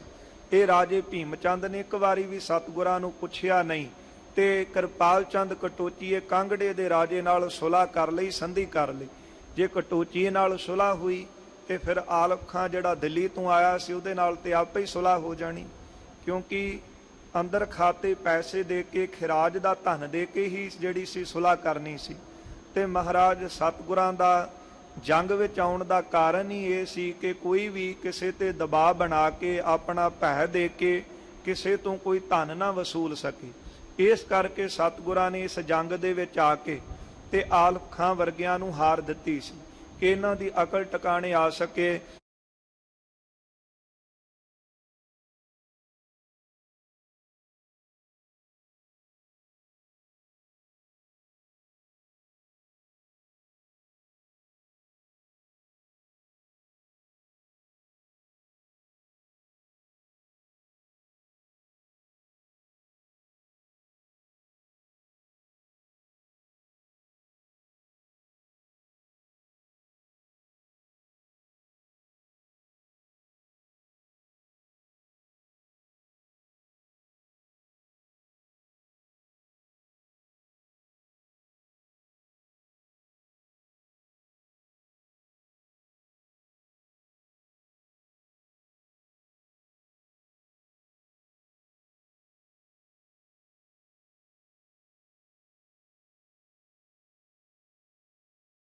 ਪਰ ਜਿਨ੍ਹਾਂ ਲੋਕਾਂ ਨੂੰ ਸਿਰ ਵਿੱਚ ਜਿਹੜੀ ਹੈ ਉਹ ਮਾਰ ਖਾਣ ਦੀ ਆਦਤ ਪਈ ਹੋਵੇ, ਜਿਨ੍ਹਾਂ ਨੂੰ ਐਸੀ ਗੁਲਾਮੀ ਦੀਆਂ ਜੰਜੀਰਾਂ ਗਲਾਂ ਵਿੱਚ ਰੱਖਣ ਦੀ ਆਦਤ ਬਣ ਜਾਵੇ, ਕਿੰਨਾ ਵੀ ਯਤਨ ਕਰੋ ਫਿਰ ਉਹਨਾਂ ਨੂੰ ਆਜ਼ਾਦ ਕਰਨ ਦਾ ਉਹ ਆਜ਼ਾਦੀ ਦੇ ਵਿੱਚ ਰਹਿ ਹੀ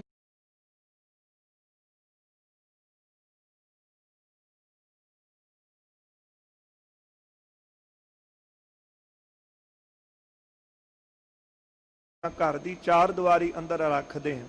ਫਿਰ ਉਹ ਕੁੱਤੇ ਨੂੰ ਜੇ ਕਿਤੇ ਗੇਟ ਤੋਂ ਬਾਹਰ ਕੱਢ ਦਈਏ, ਚਾਰ ਦੀਵਾਰੀ ਤੋਂ ਬਾਹਰ ਕੱਢ ਦਈਏ,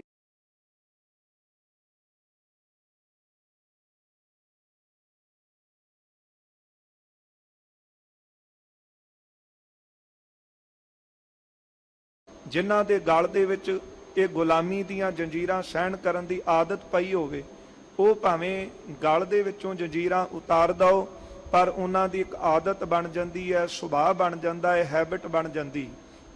ਇਹਨਾਂ ਦੀ ਆਦਤ ਬਣੀ ਹੋਈ ਸੀ ਗੁਲਾਮੀ ਨੂੰ ਸਹਿਣ ਕਰਨਾ। ਤੇ ਗੁਰੂ ਨਾਨਕ ਸਾਹਿਬ ਮਹਾਰਾਜ ਜੀ ਦਾ ਇਹੋ ਉਪਦੇਸ਼ ਸੀ ਜੋ ਗੁਰੂ ਕਲਗੀਧਰ ਗੁਰੂ ਤੇਗ ਬਹਾਦਰ ਸਾਹਿਬ ਜੀ ਨੇ ਹਰੇਕ ਮਨੁੱਖ ਮਾਤਰ ਤਾਈਂ ਦਿੱਤਾ ਹੈ। ਭੈ ਕਾਹੂ ਕਉ ਦੇਤ ਨਹਿ,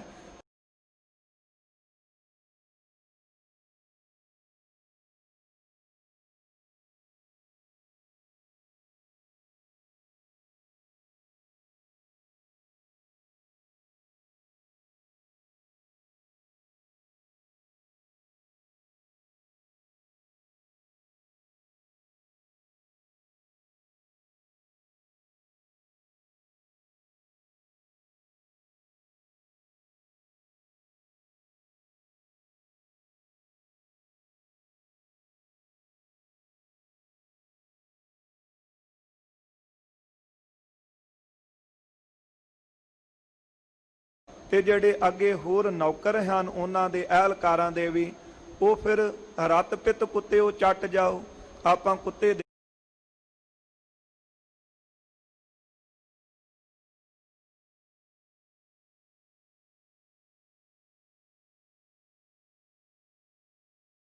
ਤੇ ਡੁੱਲਿਆ ਉਹ ਵੀ ਚੱਟ ਜਾਂਦੇ। ਇਸੇ ਤਰ੍ਹਾਂ ਰਾਜੇ ਤਾਂ ਬਣ ਗਏ ਸ਼ੇਰ, ਅਹਿਲਕਾਰ ਕੁੱਤੇ, ਤੇ ਜਿਹੜੇ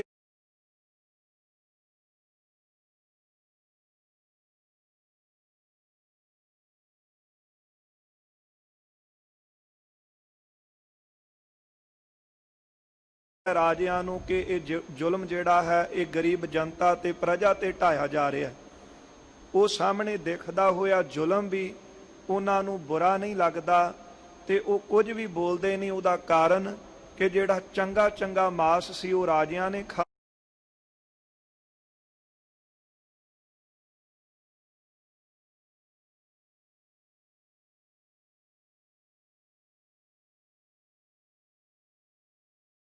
ਦਾ ਕਾਰਨ ਹੀ ਇਹ ਸੀ ਕਿ ਭੋਲੀ ਭਾਲੀ ਜਨਤਾ ਨੂੰ, ਗਰੀਬਾਂ ਨੂੰ ਲੁੱਟਿਆ ਨਾ ਜਾਵੇ। ਪਰ ਰਾਜੇ ਭੀਮ ਚੰਦ ਦੇ ਸ਼ਰਨ ਆਉਣ ਕਰਕੇ ਮਹਾਰਾਜ ਨਦੌਣ ਵਿੱਚ ਆਉਂਦੇ ਨੇ, ਆ ਕੇ ਇੱਥੇ ਜੰਗ ਜਿੱਤਦੇ ਨੇ। ਪਰ ਜਿਨ੍ਹਾਂ ਲੋਕਾਂ ਨੂੰ ਗੁਲਾਮੀ ਸਹਿਣ ਦੀ ਆਦਤ ਪਈ ਹੋਵੇ ਇਹ ਪਹਾੜੀ ਰਾਜੇ ਫਿਰ ਉਹਦੇ ਨਾਲ ਕਟੋਚੀਏ ਨਾਲ ਅਤੇ ਆਲਮ ਖਾਨ ਨਾਲ ਅੰਦਰ ਖਾਤੇ ਸੰਧੀ ਕਰ ਲੈਂਦੇ ਨੇ। ਸੋ ਇਸੇ ਤਰ੍ਹਾਂ ਗੁਰੂ ਕਲਗੀਧਰ ਸੱਚੇ ਪਾਤਸ਼ਾਹ ਜੋ ਧਰਮ ਯੁੱਧ ਨੂੰ ਪ੍ਰੇਮ ਕਰਦੇ ਨੇ, ਉਹਨਾਂ ਸਤਿਗੁਰਾਂ ਨੇ ਜਿਨ੍ਹਾਂ ਨੇ ਇਸ ਜੰਗ ਵਿੱਚ ਜਿੱਤ ਦਾ ਸੇਰਾ ਰਾਜੇ ਭੀਮ ਚੰਦ ਦੇ ਗਲ ਪਵਾਇਆ ਸੀ, ਉਹਨਾਂ ਸਤਿਗੁਰਾਂ ਨੂੰ ਇੱਕ ਵਾਰ ਵੀ ਪੁੱਛਿਆ ਨਹੀਂ ਹੈ। ਕੀਤਿਕ ਦਿਨ ਮੈਂ ਸੁਨੀ ਸ਼ਰੋਨ, ਕੁਝ ਦਿਨ ਲੱਗ ਗਏ ਇਹਨਾਂ ਦੀ ਆਪਸ ਵਿੱਚ ਸੰਧੀ ਹੁੰਦਿਆਂ, ਭੀਮ ਚੰਦ ਦੀ ਤੇ ਕਟੋਚੀਏ ਦੀ, ਤੇ ਦਿਨ ਤਾਂ ਲੱਗਦੇ ਹੀ ਨੇ। ਉਹਨੇ ਸੁਨੇਹਾ ਲੈ ਕੇ ਆਣਾ, ਇਹਨੇ ਫੇਰ ਨਾ ਮੰਨਣਾ, ਫੇਰ ਉਹਨੇ ਤਰਲੇ ਲੈਣੇ ਜਾਂ ਅੰਦਰ ਖਾਤੇ ਜੋ ਵੀ ਇਹਨਾਂ ਦੀ ਜਿਸ ਤਰ੍ਹਾਂ ਸੰਧੀ ਹੋਈ ਹੈ। ਇਦਾਂ ਕੁਝ ਦਿਨਾਂ ਬਾਅਦ ਗੁਰੂ ਕਲਗੀਧਰ ਸਾਹਿਬ ਜੀ ਦੇ ਕੰਨਾਂ ਵਿੱਚ ਇਹ ਖਬਰ ਪਈ ਹੈ, ਇਹ ਗੱਲ ਸੁਣੀ ਹੈ। ਸੁਧ ਮਿਲਨ ਗਿਰੇਸ਼ਨ ਠਹਿਰਿਓ ਆਨ, ਸੁਧ ਮਿਲਨ ਗਰੇਸ਼ਨ ਠਹਿਰਿਓ ਆਨ, ਕਿ ਜਿਹੜਾ ਪਹਾੜੀ ਰਾਜਾ ਕਹਿਲੂਰੀ ਹੈ, ਇਸ ਨੇ ਆਪਸ ਵਿੱਚ ਮੇਲ ਕਰ ਲਿਆ, ਸੰਧੀ ਕਰ ਲਈ ਹੈ। ਮਹਾਰਾਜ ਤਬ ਕੁਛ ਉਰ ਰਿਸ ਧਰ,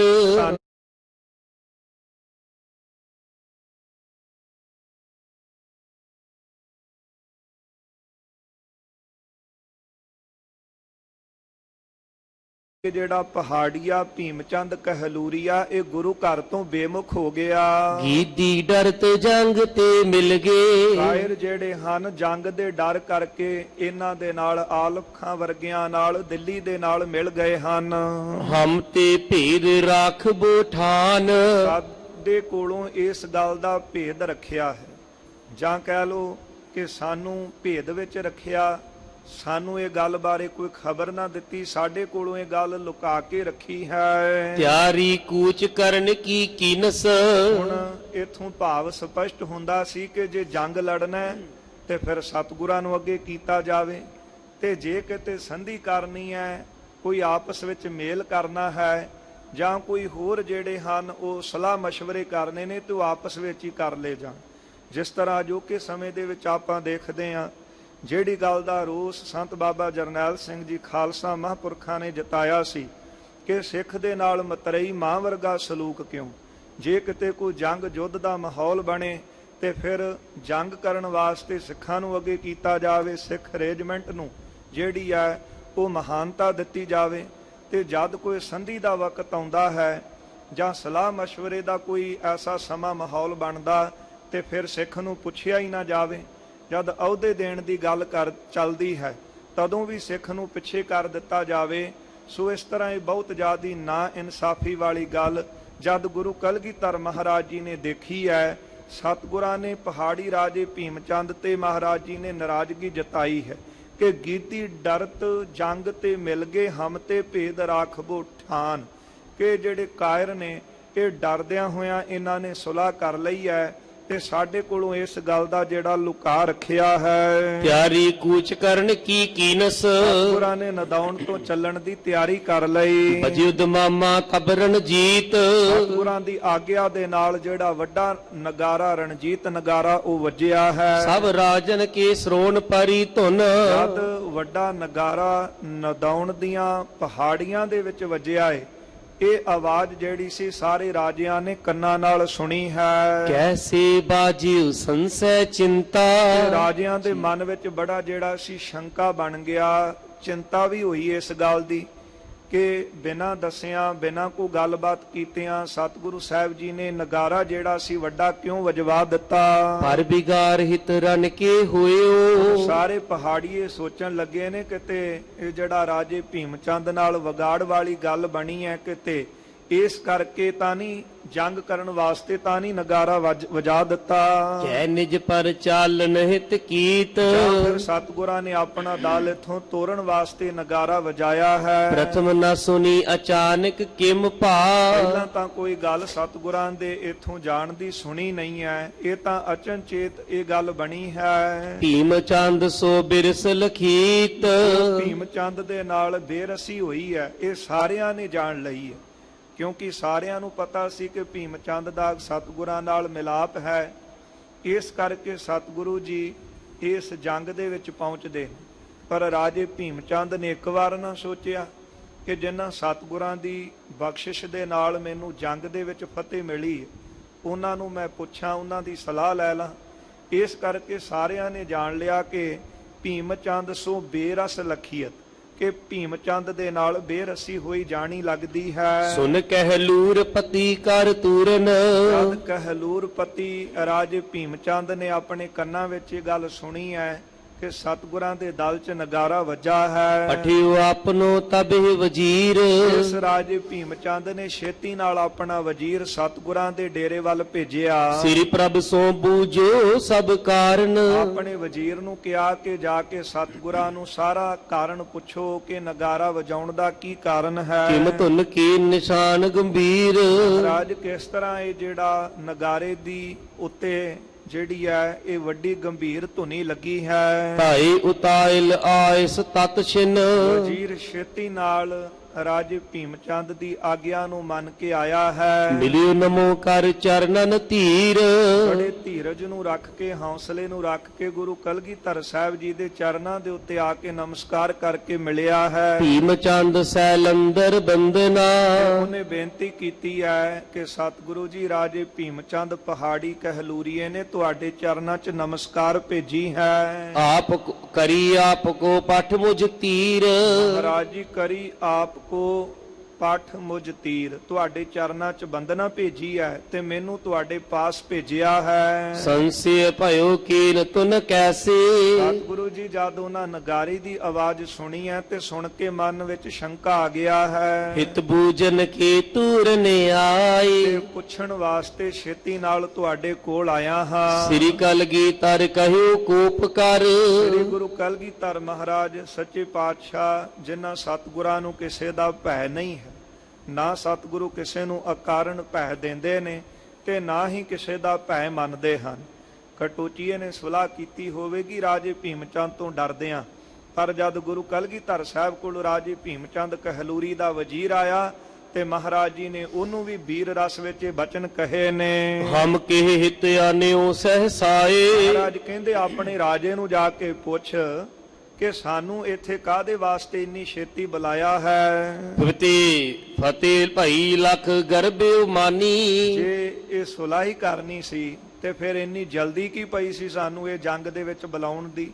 ਫਤਿਹ ਭਈ ਲਖ ਗਰਭਿਓ ਮਾਨੀ, ਜੇ ਇਹਨੂੰ ਜੰਗ ਦੇ ਵਿੱਚ ਫਤਿਹ ਦਵਾ ਦਿੱਤੀ ਹੈ, ਇਹਦੀ ਜਿੱਤ ਜਿਹੜੀ ਹੈ ਇਹਨੂੰ ਦਵਾਈ ਹੈ ਤੇ ਇਸ ਜਿੱਤ ਨੂੰ ਦੇਖ ਕਰਕੇ ਜਿਹੜਾ ਹੰਕਾਰੀ ਹੋ ਗਿਆ ਹੈ, ਪ੍ਰਥਮ ਬਾਰਤਾ ਕੋ ਬਿਸਰਾਈ, ਤੇ ਪਹਿਲੀ ਜਿਹੜੀ ਗੱਲ ਸੀ ਉਹ ਭੁਲਾ ਦਿੱਤੀ ਹੈ।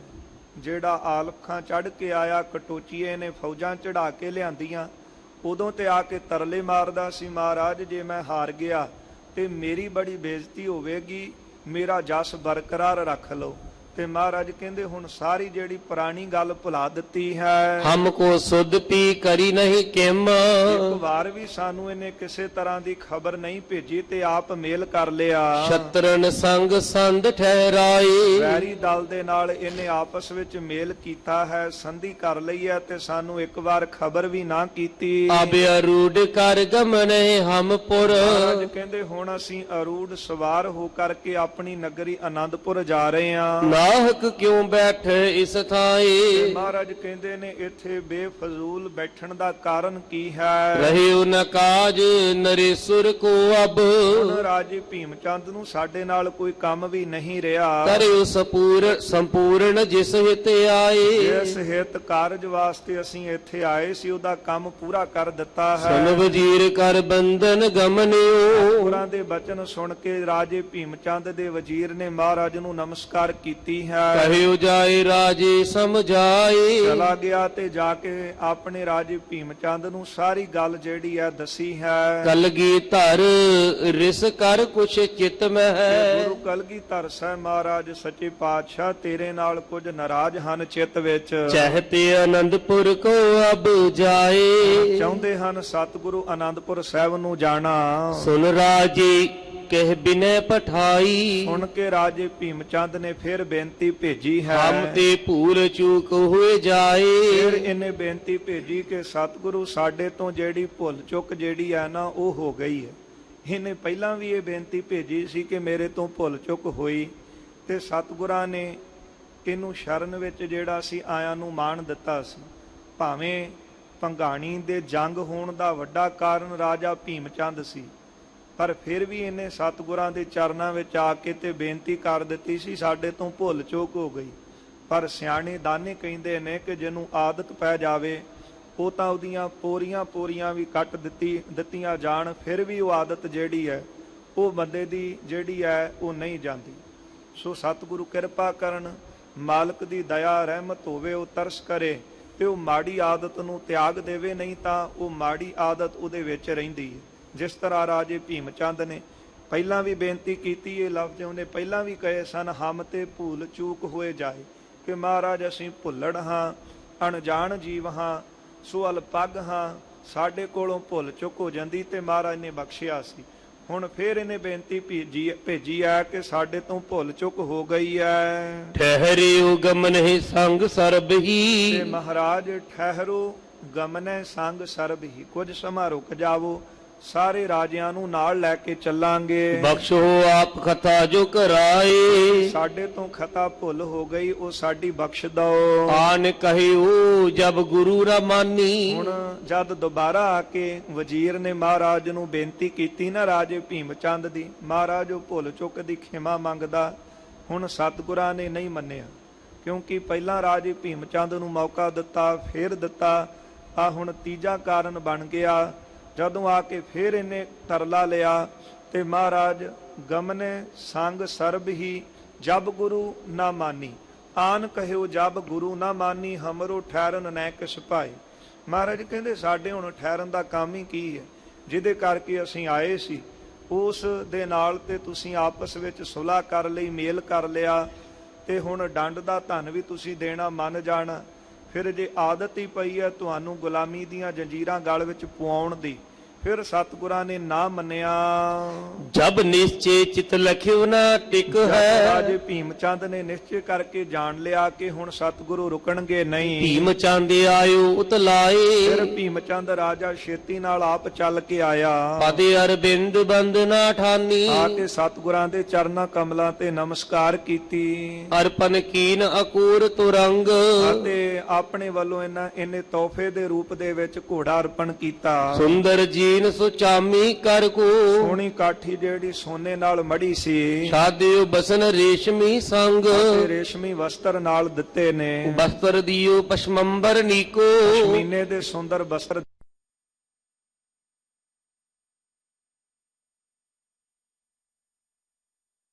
ਰੁਖਸਦ ਪਏ, ਚੱਲ ਪਏ ਨੇ ਡੇਰਾ ਲੈ ਕੇ, ਕਿਉਂਕਿ ਮਨ ਦੇ ਵਿੱਚ ਹੁਣ ਇਹਦੇ ਨਾਲ ਪ੍ਰੇਮ ਨਹੀਂ ਹੈ ਅਰੂਢ ਕਰ ਗਮਨੇ ਮਾਰਗ, ਸਤਿਗੁਰੂ ਜੀ ਘੋੜੇ ਤੇ ਸਵਾਰ ਹੋ ਕੇ ਰਸਤੇ 'ਚ ਚੱਲੇ ਨੇ। ਭਜਤ ਨਗਾਰੂ ਧੁਨੀ ਉਤੰਗ, ਤੇ ਰਣਜੀਤ ਨਗਾਰਾ ਵੱਜਦਾ, ਜਿਸ ਦੀ ਬਹੁਤੀ ਉੱਚੀ ਆਵਾਜ਼ ਹੁੰਦੀ ਹੈ। ਚੜੀ ਬਾਹਨੀ ਸੰਗ ਸੂਰਮੇ, ਸੂਰਮਿਆਂ ਦੀ ਫੌਜ ਨਾਲ ਚੱਲੀ ਹੈ। ਮਾਰ ਬਕਾਰਾ ਕਰਤੇ ਚਾਲ, ਸੂਰਮੇ ਬੜੀ ਬਹਾਦਰੀ ਨਾਲ ਲਲਕਾਰੇ ਮਾਰ ਕੇ ਘੋੜਿਆਂ ਤੇ ਚੜ ਗਏ। ਕਾਚੀ ਮਤ ਪਹਾੜੀਏ ਕਾਚੇ, ਨੇ ਜਿਹੜੇ ਸੋ ਇਸੇ ਤਰ੍ਹਾਂ ਕਾਚੀ ਮਤ ਪਹਾੜੀਏ ਕਾਚੇ, ਇਹ ਜਿਹੜੇ ਕੱਚੀ ਮਤ ਵਾਲੇ ਪਹਾੜੀਏ ਕੱਚੇ ਹਨ। ਹੈ ਮਤਲਬ ਕਿ ਮੀਤ ਵਿਸਾਲ, ਪਹਾੜੀਏ ਤਾਂ ਮਤਲਬ ਦੇ ਜਿਹੜੇ ਨੇ ਵੱਡੇ ਮਿੱਤਰ ਹਨ। ਪ੍ਰਭ ਜੀ ਇਨਸੋ ਕਹਾ ਮਿੱਤਰਤਾ, ਸਤਿਗੁਰੂ ਜੀ ਇਹਨਾਂ ਨਾਲ ਕਾਦੀ ਮਿੱਤਰਤਾ, ਜੇ ਨਹਿ ਰਾਖੈ ਧਰਮ ਸੰਭਾਲ, ਜਿਹੜੇ ਆਪਣੇ ਧਰਮ ਨੂੰ ਹੀ ਨਹੀਂ ਸੰਭਾਲ ਸਕਦੇ, ਕਿਉਂਕਿ ਧਰਮ ਹੁੰਦਾ ਹੈ ਬੰਦੇ ਦੀ ਜ਼ਬਾਨ। ਅਸਲ ਵਿੱਚ ਤਾਂ ਧਰਮ ਇਹੋ ਹੀ ਹੈ ਕਿ ਜਿਹਨੇ ਜੋ ਜ਼ਬਾਨ ਕੀਤੀ ਉਹ ਜ਼ਬਾਨ ਦੇ ਉੱਤੇ ਪਹਿਰਾ ਦੇਣਾ, ਜਿਹਦੇ ਨਾਲ ਮੇਲ ਰੱਖਿਆ ਦਿਲੋਂ ਉਹਦੇ ਨਾਲ ਤੁਰਨਾ। ਇਹ ਨਹੀਂ ਕਿ ਜਿਨ ਮਨ ਹੋਰ ਮੁਖ ਹੋਰ, ਸੇ ਕਾਂਢੇ ਕੱਚਿਆ, ਉਹ ਕਾਹਦਾ ਧਰਮੀ, ਦਿਲ ਵਿੱਚ ਕੁਝ ਹੋਰ, ਮੁਖ ਤੇ ਕੁਝ ਹੋਰ, ਅੰਦਰੋਂ ਕੁਝ ਹੋਰ ਹੀ ਸੋਚੀ ਜਾਣਾ ਤੇ ਮੁਖ ਤੋਂ ਜਿਹੜਾ ਸਤਕਾਰ ਕਰੀ ਜਾਣਾ। ਸੋ ਇਦਾਂ ਸੂਰਮਿਆਂ ਵਾਲੀ ਜਿਹੜੀ ਮਹਾਰਾਜ ਕਹਿੰਦੇ ਗੱਲ ਨਹੀਂ, ਧਰਮੀਆਂ ਵਾਲੀ ਗੱਲ ਨਹੀਂ। ਧਰਮੀ ਤਾਂ ਜੋ ਦਿਲ ਵਿੱਚ ਹੈ ਉਹ ਮੁਖ ਵਿੱਚ ਹੈ, ਜੋ ਮੁਖ ਵਿੱਚ ਹੈ ਉਹ ਦਿਲ ਵਿੱਚ ਹੈ। ਸੋ ਮਹਾਰਾਜ ਕਹਿੰਦੇ ਇਸੇ ਤਰ੍ਹਾਂ ਆਨੰਦ ਚੰਦ ਜੀ ਸਤਿਗੁਰਾਂ ਨੂੰ ਕਹਿੰਦੇ ਨੇ, ਮਹਾਰਾਜ ਕਾਚੀ ਮਤ ਪਹਾੜੀਏ ਕਾਚੇ, ਹੈ ਮਤਲਬ ਕਿ ਮੀਤ ਵਿਸ਼ਾਲ। ਇਹ ਤਾਂ ਕੱਚੀ ਮਤ ਵਾਲੇ ਪਹਾੜੀਏ ਕੱਚੇ ਨੇ, ਮਤਲਬ ਦੇ ਮਿੱਤਰ ਨੇ ਸਤਿਗੁਰੂ। ਇਹਨਾਂ ਨਾਲ ਕਾਦੀ ਮਿੱਤਰਤਾ ਜਿਨ੍ਹਾਂ ਨੇ ਆਪਣਾ ਧਰਮ ਹੀ ਨਾ ਸੰਭਾਲਿਆ। ਦਇਆ ਰਾਮ ਜਬ ਇਸ ਵਿਦ ਭਾਖੀ, ਜਦੋਂ ਦਇਆ ਰਾਮ ਜੀ ਨੇ ਇਸ ਤਰ੍ਹਾਂ ਕਿਹਾ, ਆਨੰਦ ਚੰਦ ਬੋਲਿਓ ਗੁਰ ਨਾਲ, ਫਿਰ ਦੀਵਾਨ ਆਨੰਦ ਚੰਦ ਜੀ ਸਤਿਗੁਰਾਂ ਨੂੰ ਕਹਿਣ ਲੱਗੇ, ਗਏ ਵਿਆਹ ਮੈਂ ਕਰਨ ਭਲੇਰੂ, ਮਹਾਰਾਜ ਪਹਿਲਾਂ ਵੀ ਆਪ ਜੀ ਦੇ ਕਹਿਣ ਤੇ ਅਸੀਂ ਰਾਜੇ ਫਤਿਹ ਸ਼ਾਹ ਦੀ ਪੁੱਤਰੀ ਦਾ ਜਿਹੜਾ ਸ਼ਗਨ ਸੀ ਉਹ ਲੈ ਕੇ ਆਪਾਂ ਸ੍ਰੀਨਗਰ ਗਏ ਸੀ। 1.25 ਲੱਖ ਤੰਬੂਲ ਬਡੇਰ। ਮਹਾਰਾਜ ਤੁਸੀਂ ਤਾਂ ਭਲਾ ਹੀ ਕੀਤਾ, 1.25 ਲੱਖ ਦਾ ਤੰਬੋਲ ਭੇਜਿਆ ਸੀ ਉਹਦੀ ਪੁੱਤਰੀ ਦੀ ਸ਼ਾਦੀ ਵਿੱਚ। ਭੇ ਵਿਪਰੀਤ ਹੇਤ ਬੁਰਿਆਈ। ਪਰ ਇਹਨਾਂ ਨੇ ਕੀ ਕੀਤਾ? ਭੇ ਵਿਪਰੀਤ ਹੇਤ ਬੁਰਿਆਈ। ਇਹ ਰਾਜੇ ਫਤਿਹ ਸ਼ਾਹ ਹੋਣੀ, ਇਹ ਪਹਾੜੀਏ ਤਾਂ ਉਲਟੇ ਸਾਨੂੰ ਪੈ ਗਏ ਤੇ ਬਹੁਤੀ ਇਹਨਾਂ ਨੇ ਬੁਰਿਆਈ ਕੀਤੀ ਹੈ। ਕੁਟਲ ਮੂਡ ਬਾਂਛਤ ਲੈ ਘੇਰ। ਕੁਟਲ ਮੂਡ ਮੂਰਖ ਸਾਨੂੰ ਹੀ ਘੇਰਨਾ ਚਾਹੁੰਦੇ ਸੀ। ਰਾਵਰ ਕੀ ਸਹਾਇਤਾ ਹੋਏ ਪਰ ਜਹ। ਸਤਿਗੁਰੂ ਜੀ ਜਿਹਦੇ ਉੱਤੇ ਤੁਹਾਡੀ ਸਹਾਇਤਾ ਹੋਵੇ, ਕੌਣ ਛਤਰ ਹੋਏ ਸਾ ਕਹਿ ਨੀਰ। ਫਿਰ ਕਿਹੜਾ ਵੈਰੀ ਜਿਹੜਾ ਏ ਉਹਦੇ ਨੇੜੇ ਢੁੱਕ ਸਕਦਾ, ਜਿਹਦੀ ਆਪ ਰੱਖਿਆ ਕਰੋ। ਕਰ ਬਲ ਘਾਟਾ ਆਣ ਛੁਰਾਇਓ। ਤੁਹਾਡੇ ਦਿੱਤੇ ਬਲ ਦੇ ਨਾਲ ਅਸੀਂ ਫਿਰ ਉਹ ਘਾਟੀ ਵਿੱਚੋਂ ਜਿੱਥੇ ਘੇਰਨਾ ਚਾਹੁੰਦੇ ਸੀ, ਘਾਟੀ ਛੁਡਾ ਕੇ ਅਸੀਂ ਨਿਕਲ ਕੇ ਆਏ ਹਾਂ। ਉਲਟੇ ਸਭ ਸੁਖੇ ਨਹੀਂ ਫੇਰ। ਫਿਰ ਉਲਟੇ ਸਭ ਸੁਖੇਨ ਹੀ ਫੇਰ, ਤੇ ਫਿਰ ਅਸਾਂ ਬਲ ਕਰਕੇ ਘਾਟਾ ਛੁਡਾ ਲਿਆ ਤੇ ਸੌਖੇ ਹੀ ਅਸੀਂ ਜਿਹੜਾ ਸੀ ਉਹ ਪੌਂਟਾ ਸਾਹਿਬ ਪਹੁੰਚ ਗਏ। ਦੇਖੋ ਫਤਿਹ ਸ਼ਾਹੇ ਕਿਆ ਕੀਨਸ। ਮਹਾਰਾਜ ਦੇਖੋ ਤਾਂ ਸੀ ਰਾਜੇ ਫਤਿਹ ਸ਼ਾਹ ਨੇ ਕੀ ਕੀਤਾ। ਕਹੇ ਸੰਬੰਧਨ ਕੇ ਮਤਹੀਨ। ਤੇ ਆਪਣੇ ਸੰਬੰਧੀ ਕਰਕੇ ਰਾਜੇ ਭੀਮ ਚੰਦ ਨਾਲ ਸੰਬੰਧ ਜੁੜਿਆ ਸੀ, ਉਹਦੇ ਕਰਕੇ ਮੰਦੀ ਮਤ ਵਾਲਾ ਉਹਦੀ ਮਾਤੀ ਮਾਰੀ ਗਈ। ਫਿਰਿਓ ਆਪ ਕੇ ਸੰਗ ਜੰਗ ਮਹਿ। ਮਹਾਰਾਜ ਆਪ ਨਾਲ ਜੰਗ ਕਰਨ ਵਾਸਤੇ ਆ ਗਿਆ ਤੇ ਆਪ ਨਾਲ ਭਿੜਿਆ। ਪਾਏ ਪਰਾਜੇ ਅਪਜਸ ਲੀਨ। ਫਿਰ ਹੋਇਆ ਕਿ ਹਾਰ ਪਾ ਕੇ ਬਹੁਤੀ ਨਿੰਦਿਆ ਜਗਤ ਤੇ ਲਈ ਐ। ਰਹਿਓ ਬਸੂਰਤ ਸਰਿਓ ਨਹੀਂ ਕੱਚ। ਬਹੁਤਾ ਝੂਰਿਆ ਫਿਰ ਕੁਝ ਵੀ ਕੰਮ ਇਹਦਾ ਸਵਰਿਆ ਨਾ। ਤੁਮਰੀ ਮਹਿਮਾ ਲਖੀ ਨਾ ਪੀਨ। ਸਤਿਗੁਰੂ ਜੀ ਇਹਨਾਂ ਮੂਰਖਾਂ ਨੇ ਤੁਹਾਡੀ ਮਹਿਮਾ ਨੂੰ ਜਾਣਿਆ ਹੀ ਨਾ। ਭੀਮ ਚੰਦ ਅਬ ਮਨ ਬਿਲੰਦ ਛਲ। ਹੁਣ ਜਿਹੜਾ ਰਾਜਾ ਭੀਮ ਚੰਦ ਹੈ ਵੱਡਾ ਮਨ ਦਾ ਛਲੀਆ ਧੋਖੇਬਾਜ਼ ਹੈ। ਸੰਧ ਆਪ ਹੀ ਰਿਪਸੋ ਕੀਨ। ਇਹਨੇ ਆਪਣੇ ਆਪ ਹੀ ਵੈਰੀ ਨਾਲ ਸੰਧੀ ਕਰ ਲਈ ਹੈ। ਜੋ ਕਰ ਨਹੀਂ ਸੰਗਾਰ ਹੋ ਦਇਆਲ ਹੈ। ਇਸੇ ਤਰ੍ਹਾਂ ਜੋ ਕਰ ਨਹੀਂ ਸੰਘਾਰ ਦਿਆਲੈ ਤੋ ਇਹ ਹਾਰ ਪਾਏ ਵਿੱਚ ਜੰਗ। ਜੇ ਮਹਾਰਾਜ ਆਪ ਵਿਜੜ ਵਾਲੀਏ ਰਾਜੇ ਦਇਆਲ ਨੂੰ ਮਾਰਦੇ ਹੀ ਨਾ ਤੇ ਫਿਰ ਇਹਨਾਂ ਨੇ ਜੰਗ ਕਿੱਥੋਂ ਜਿੱਤ ਲੈਣਾ ਸੀ। ਬ੍ਰਿੰਦ ਦਰਬ ਦਹਿ ਹਿਤ ਡੰਡਹੇ। ਤੇ ਬਹੁਤਾ ਜਿਹੜਾ ਧਨ ਇਹਨਾਂ ਨੂੰ ਦੇਣਾ ਪੈਣਾ ਸੀ ਡੰਡ ਦਾ ਖਿਰਾਜ ਦਾ। ਅਲਫ ਖਾਨ ਲੈ ਤੋ ਬਲ ਸੰਗ। ਆਲਮ ਖਾਨ ਨੇ ਆਪਣੇ ਬਲ ਦੇ ਨਾਲ ਤਾਕਤ ਦੇ ਨਾਲ ਇਹਨਾਂ ਕੋਲੋਂ ਧਨ ਲੈ ਕੇ ਜਾਣਾ ਸੀ। ਇਹ ਤਾਂ ਮਹਾਰਾਜ ਤੁਸੀਂ ਕਿਰਪਾ ਕੀਤੀ, ਰਾਜੇ ਦਇਆਲ ਨੂੰ ਤੁਸੀਂ ਮਾਰਿਆ ਤੇ ਜੰਗ ਜਿੱਤੀਆਂ ਨੇ ਤੇ ਇਹਨਾਂ ਦੇ ਵੱਸ ਕੀ ਸੀ। ਇਹਨਾਂ ਕੋਲੋਂ ਆਲਮ ਖਾਨ ਨੇ ਇਹਨਾਂ ਦੇ ਸਿਰ ਦੇ ਉੱਤੇ ਡੰਡਾ ਰੱਖ ਕੇ ਇਹਨਾਂ ਤੋਂ ਡੰਡ ਦਾ ਧਨ ਲੈਣਾ ਸੀ। ਕਰ ਸਹਾਇ ਕੋ ਰੱਖ ਬਚਾਏ ਕਰ।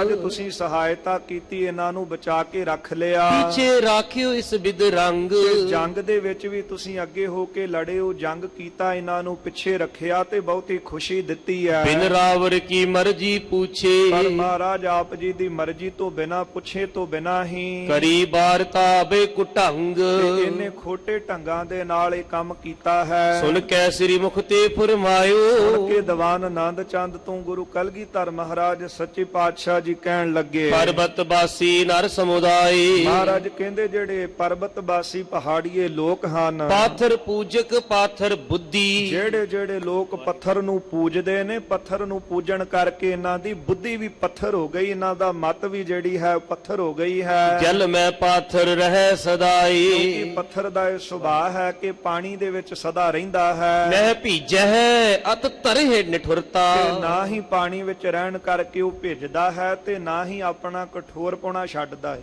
ਤੇ ਜਿਹੜੇ ਪੱਥਰ ਨੂੰ ਪੂਜਣ ਵਾਲੇ ਨੇ ਉਹਨਾਂ ਨੇ ਕਿੱਦਾਂ ਧਰਮੀ ਬਣ ਜਾਣਾ, ਚੰਗੀ ਮਤ ਜਿਹੜੀ ਹੈ ਧਾਰਨ ਕਰ ਲੈਣੀ ਹੈ। ਉਹਨਾਂ ਦੇ ਮਨ ਦੇ ਵਿੱਚ ਕਿਸ ਤਰ੍ਹਾਂ ਦਇਆ ਆ ਸਕਦੀ ਹੈ, ਕਿਉਂਕਿ ਪਾਥਰ ਨਾ ਭਿੱਜਦਾ ਹੈ ਨਾ ਆਪਣਾ ਕਠੋਰਪੁਣਾ ਛੱਡਦਾ ਹੈ। ਪੱਥਰ ਨੂੰ ਪੂਜਣ ਵਾਲਿਆਂ ਦੀ ਬਿਰਤੀ ਵੀ ਪੱਥਰ ਹੋ ਚੁੱਕੀ ਹੈ। ਤਿਉ ਮਨਮੁਖ ਇਹ ਜਾਣੇ ਮਹਾਰਾਜ ਜਾਏ। ਕਹਿੰਦੇ ਇਸ ਕਰਕੇ ਪੱਥਰ ਨੂੰ ਪੂਜਣ ਵਾਲੇ ਪਹਾੜੀਏ ਮਨਮੁਖ ਜਾਣੇ ਗਏ ਨੇ। ਬਿਨ ਮਤਲਬ ਇਹ ਮੀਤ ਨਾ ਕਿਸਕੇ। ਬਿਨਾਂ ਮਤਲਬ ਤੋਂ ਕਿਸੇ ਦੇ ਮਿੱਤਰ ਨਹੀਂ ਹਨ। ਬਿਨ ਸੇ ਕੂਰੇ ਸਹਿਜ ਸੁਭਾਏ। ਦਾਨਿਆਂ ਦਾ ਕਹਿਣਾ ਹੈ ਪਹਾੜੀਏ ਪੁੱਤ ਕਿਸਕੇ ਭੱਤ ਕਾ ਖਾਏ ਕਿ ਖਿਸਕੇ। ਸੋ ਇਸੇ ਤਰ੍ਹਾਂ ਬਿਨਾਂ ਮਤਲਬ ਦੇ ਮਿੱਤਰ ਨਹੀਂ ਹਨ। ਤੇ ਮਹਾਰਾਜ ਕਹਿੰਦੇ ਸਹਿਜੇ ਹੀ ਜਿਹੜੇ ਐਸੇ ਲੋਕ ਹਨ ਇਹ ਪੂਰੇ ਝੂਠੇ ਮੁੱਕ ਜਾਣਗੇ। ਸ੍ਰੀ ਸਤਿਗੁਰ ਕੋ ਇਮ ਪ੍ਰਤਾਪ ਲਖ, ਇਹ ਸਤਿਗੁਰੂ ਗੁਰੂ ਕਲਗੀਧਰ ਮਹਾਰਾਜ ਦਾ ਪ੍ਰਤਾਪ ਸਾਰਿਆਂ ਨੇ ਜਾਣਿਆ। ਨਿਕਟ ਨਿਕਟ ਕੇ ਗ੍ਰਾਮ ਜੇ ਬ੍ਰਿੰਦ, ਜਿੰਨੇ ਵੀ ਨੇੜੇ ਨੇੜੇ ਵੱਡੇ ਛੋਟੇ ਨਗਰ ਸਨ ਤਰਾਸ ਧਾਰ ਹੰਕਾਰ ਤਿਆਗ ਕਰ, ਸਾਰੇ ਹੀ ਫਿਰ ਮਹਾਰਾਜ ਦਾ ਬਹੁਤਾ ਪ੍ਰਤਾਪ ਮੰਨਦੇ ਨੇ ਤੇ ਇਸੇ ਪ੍ਰਕਾਰ ਹੰਕਾਰ ਨੂੰ ਛੱਡ ਕੇ ਦੇ ਦੇ ਮਿਲੇ ਅਕੂਲ ਬਿਲੰਦ, ਮਹਾਰਾਜ ਜੀ ਨੂੰ ਭੇਟਾਵਾਂ ਦੇ ਕੇ ਮਿਲਦੇ ਹਨ। ਪ੍ਰਭ ਕੇ ਕ੍ਰੋਧ ਬਚੇ ਨਹਿ ਕਿਉ ਹੁਣ ਹੂੰ, ਸਤਿਗੁਰੂ ਜੀ ਇਸੇ ਪ੍ਰਕਾਰ ਚੱਲਦੇ ਹੋਏ ਨੈ ਸਹਾਇਤਾ ਹੋਏ ਨਰਿੰਦ, ਪ੍ਰਭ ਕੇ ਕ੍ਰੋਧ ਬਚੇ ਨਹਿ ਕਿਉਂ ਹੂੰ, ਜਿਹੜਾ ਵੀ ਨਹਿ ਸਹਾਇਤਾ ਹੋਏ ਨਰਿੰਦ। ਜੇ ਇੱਕ ਤੇ ਭੀਮ ਚੰਦ ਸਤਿਗੁਰਾਂ ਦੇ ਕੋਲ ਤਰਨਾ ਨਾ ਲੈਂਦਾ ਇਹਨੇ ਜੰਗ ਕਿੱਥੋਂ ਜਿੱਤ ਜਾਣੀ ਸੀ। ਪਰ ਇਹਨੇ ਮਾਨੀ ਨੇ, ਹੰਕਾਰੀ ਨੇ, ਮੂਰਖ ਨੇ ਬਿਨਾਂ ਸਤਿਗੁਰਾਂ ਤੋਂ ਪੁੱਛਿਆ ਕਟੋਚੀਏ ਨਾਲ, ਆਲਮ ਖਾਂ ਨਾਲ ਸੰਧੀ ਕੀਤੀ ਹੈ। ਇਸ ਕਰਕੇ ਮਹਾਰਾਜ ਨੇ ਤੇ ਬਹੁਤਾ ਗੁੱਸਾ ਕੀਤਾ ਹੈ। ਦੁਗਧ ਦਦੀ ਸਿਖ ਲੇਤ ਸਬਨ ਤੇ, ਜਿਹੜੇ ਸਿੱਖ ਹਨ ਹੁਣ ਰਸਤੇ ਵਿੱਚ ਸਤਿਗੁਰਾਂ ਨੂੰ ਦੁੱਧ ਦਹੀਂ ਲੈ ਕੇ ਸਤਿਗੁਰਾਂ ਦੇ ਸਤਿਕਾਰ ਲਈ, ਨਮਸਕਾਰ ਲਈ ਆਉਂਦੇ ਹਨ। ਸਮੁਖ ਨਾ ਬੋਲਹਿ ਕਰਹਿ ਨਿਕੰਦ, ਸਤਿਗੁਰਾਂ ਦਾ ਸਾਹਮਣੇ ਆ ਕੇ ਬਹੁਤਾ ਸਨਮਾਨ ਕਰਦੇ ਨੇ। ਦੋਹਰਾ ਮਾਰ ਗ੍ਰਾਮ ਕੋ ਲੇਤ ਫਤਿਹ, ਸਤਿਗੁਰੂ ਜੀ ਇਸ ਜੰਗ ਦੇ ਵਿੱਚ, ਨਦਾਉਣ ਦੀ ਜੰਗ ਦੇ ਵਿੱਚੋਂ ਫਤਿਹ ਪਾ ਕੇ ਧਰਤ ਆਨੰਦ ਬਿਲੰਦ, ਇਸ ਜੰਗ ਨੂੰ ਜਿੱਤ ਕੇ ਬਹੁਤਾ ਆਨੰਦ ਧਾਰ ਕੇ ਪਰਵੇਸੇ ਸ੍ਰੀ ਆਨੰਦਪੁਰ, ਮਹਾਰਾਜ ਜੀ ਨਦਾਉਣ ਤੋਂ ਚੱਲ ਕੇ ਸ੍ਰੀ ਆਨੰਦਪੁਰ ਨਗਰੀ ਵਿੱਚ ਆਣ ਪ੍ਰਵੇਸ਼ ਹੋਏ ਹਨ। ਤੇਗ ਬਹਾਦਰ ਨੰਦ, ਤੇਗ ਬਹਾਦਰ ਸਾਹਿਬ ਮਹਾਰਾਜ ਜੀ ਦੇ ਸੁਪੁੱਤਰ ਸਾਹਿਬਜ਼ਾਦੇ ਧੰਨ ਗੁਰੂ ਗੋਬਿੰਦ ਸਿੰਘ ਮਹਾਰਾਜ ਸੱਚੇ ਪਾਤਸ਼ਾਹ। ਸਾਰੀ ਸੰਗਤ ਪਿਆਰ ਨਾਲ ਆਖੋ ਧੰਨ ਗੁਰੂ ਗੋਬਿੰਦ ਸਿੰਘ ਮਹਾਰਾਜ ਜੀ। ਸਤਿਗੁਰੂ ਕਿਰਪਾ ਕਰਨ, ਰਹਿਮਤ ਕਰਨ। ਸੋ ਜੋ ਸਤਿਗੁਰੂ ਮਹਾਰਾਜ ਜੀ ਦੇ ਪਾਵਨ ਇਤਿਹਾਸ ਵਿੱਚੋਂ ਸਾਨੂੰ ਜੋ ਸਿੱਖਿਆ ਮਿਲਦੀ ਹੈ ਉਹ ਸਾਡੇ ਹਿਰਦਿਆਂ ਵਿੱਚ ਵਸ ਜਾਵੇ। ਲੋਕ ਸੁਖੀਏ ਪਰ ਲੋਕ ਸੁਹੇਲੇ ਹੋਵਣ ਜੀ। ਸੋ ਆਓ ਦੋ ਪੰਕਤੀਆਂ ਸਰਵਣ ਕਰਕੇ ਇੱਥੇ ਸਮਾਪਤੀ ਕਰੀਏ। ਕੱਲ ਨੂੰ ਸਰਵਣ ਕਰਾਂਗੇ ਜਿਸ ਤਰ੍ਹਾਂ ਸ੍ਰੀ ਅਨੰਦਪੁਰ ਸਾਹਿਬ ਦੀ ਧਰਤੀ ਤੇ ਬਾਬਾ ਜੋਰਾਵਰ ਸਿੰਘ ਜੀ, ਸੋ ਤਿੰਨਾਂ ਦਾ ਜਨਮ ਹੋਵੇਗਾ। ਸੋ ਇਹ ਪ੍ਰਸੰਗ ਆਪਾਂ ਕੱਲ ਨੂੰ ਸਰਵਣ ਕਰਾਂਗੇ। ਹੋਈਆਂ ਭੁੱਲਾਂ ਚੁੱਕਾਂ ਦੀ ਖਿਮਾ। ਆਓ ਦੋ ਪੰਕਤੀਆਂ ਸਰਵਣ ਕਰੀਏ ਜੀ। ਮਾਰ ਗ੍ਰਾਮ ਕੋ ਲੇ ਫਤਿਹ, ਧਰਤ ਆਨੰਦ ਬਿਲੰਦ, ਪਰਵੇਸੇ ਸ੍ਰੀ ਆਨੰਦਪੁਰ, ਤੇਗ ਬਹਾਦਰ ਨੰਦ। ਵਾਹਿਗੁਰੂ ਜੀ ਕਾ ਖਾਲਸਾ, ਵਾਹਿਗੁਰੂ ਜੀ ਕੀ ਫਤਿਹ।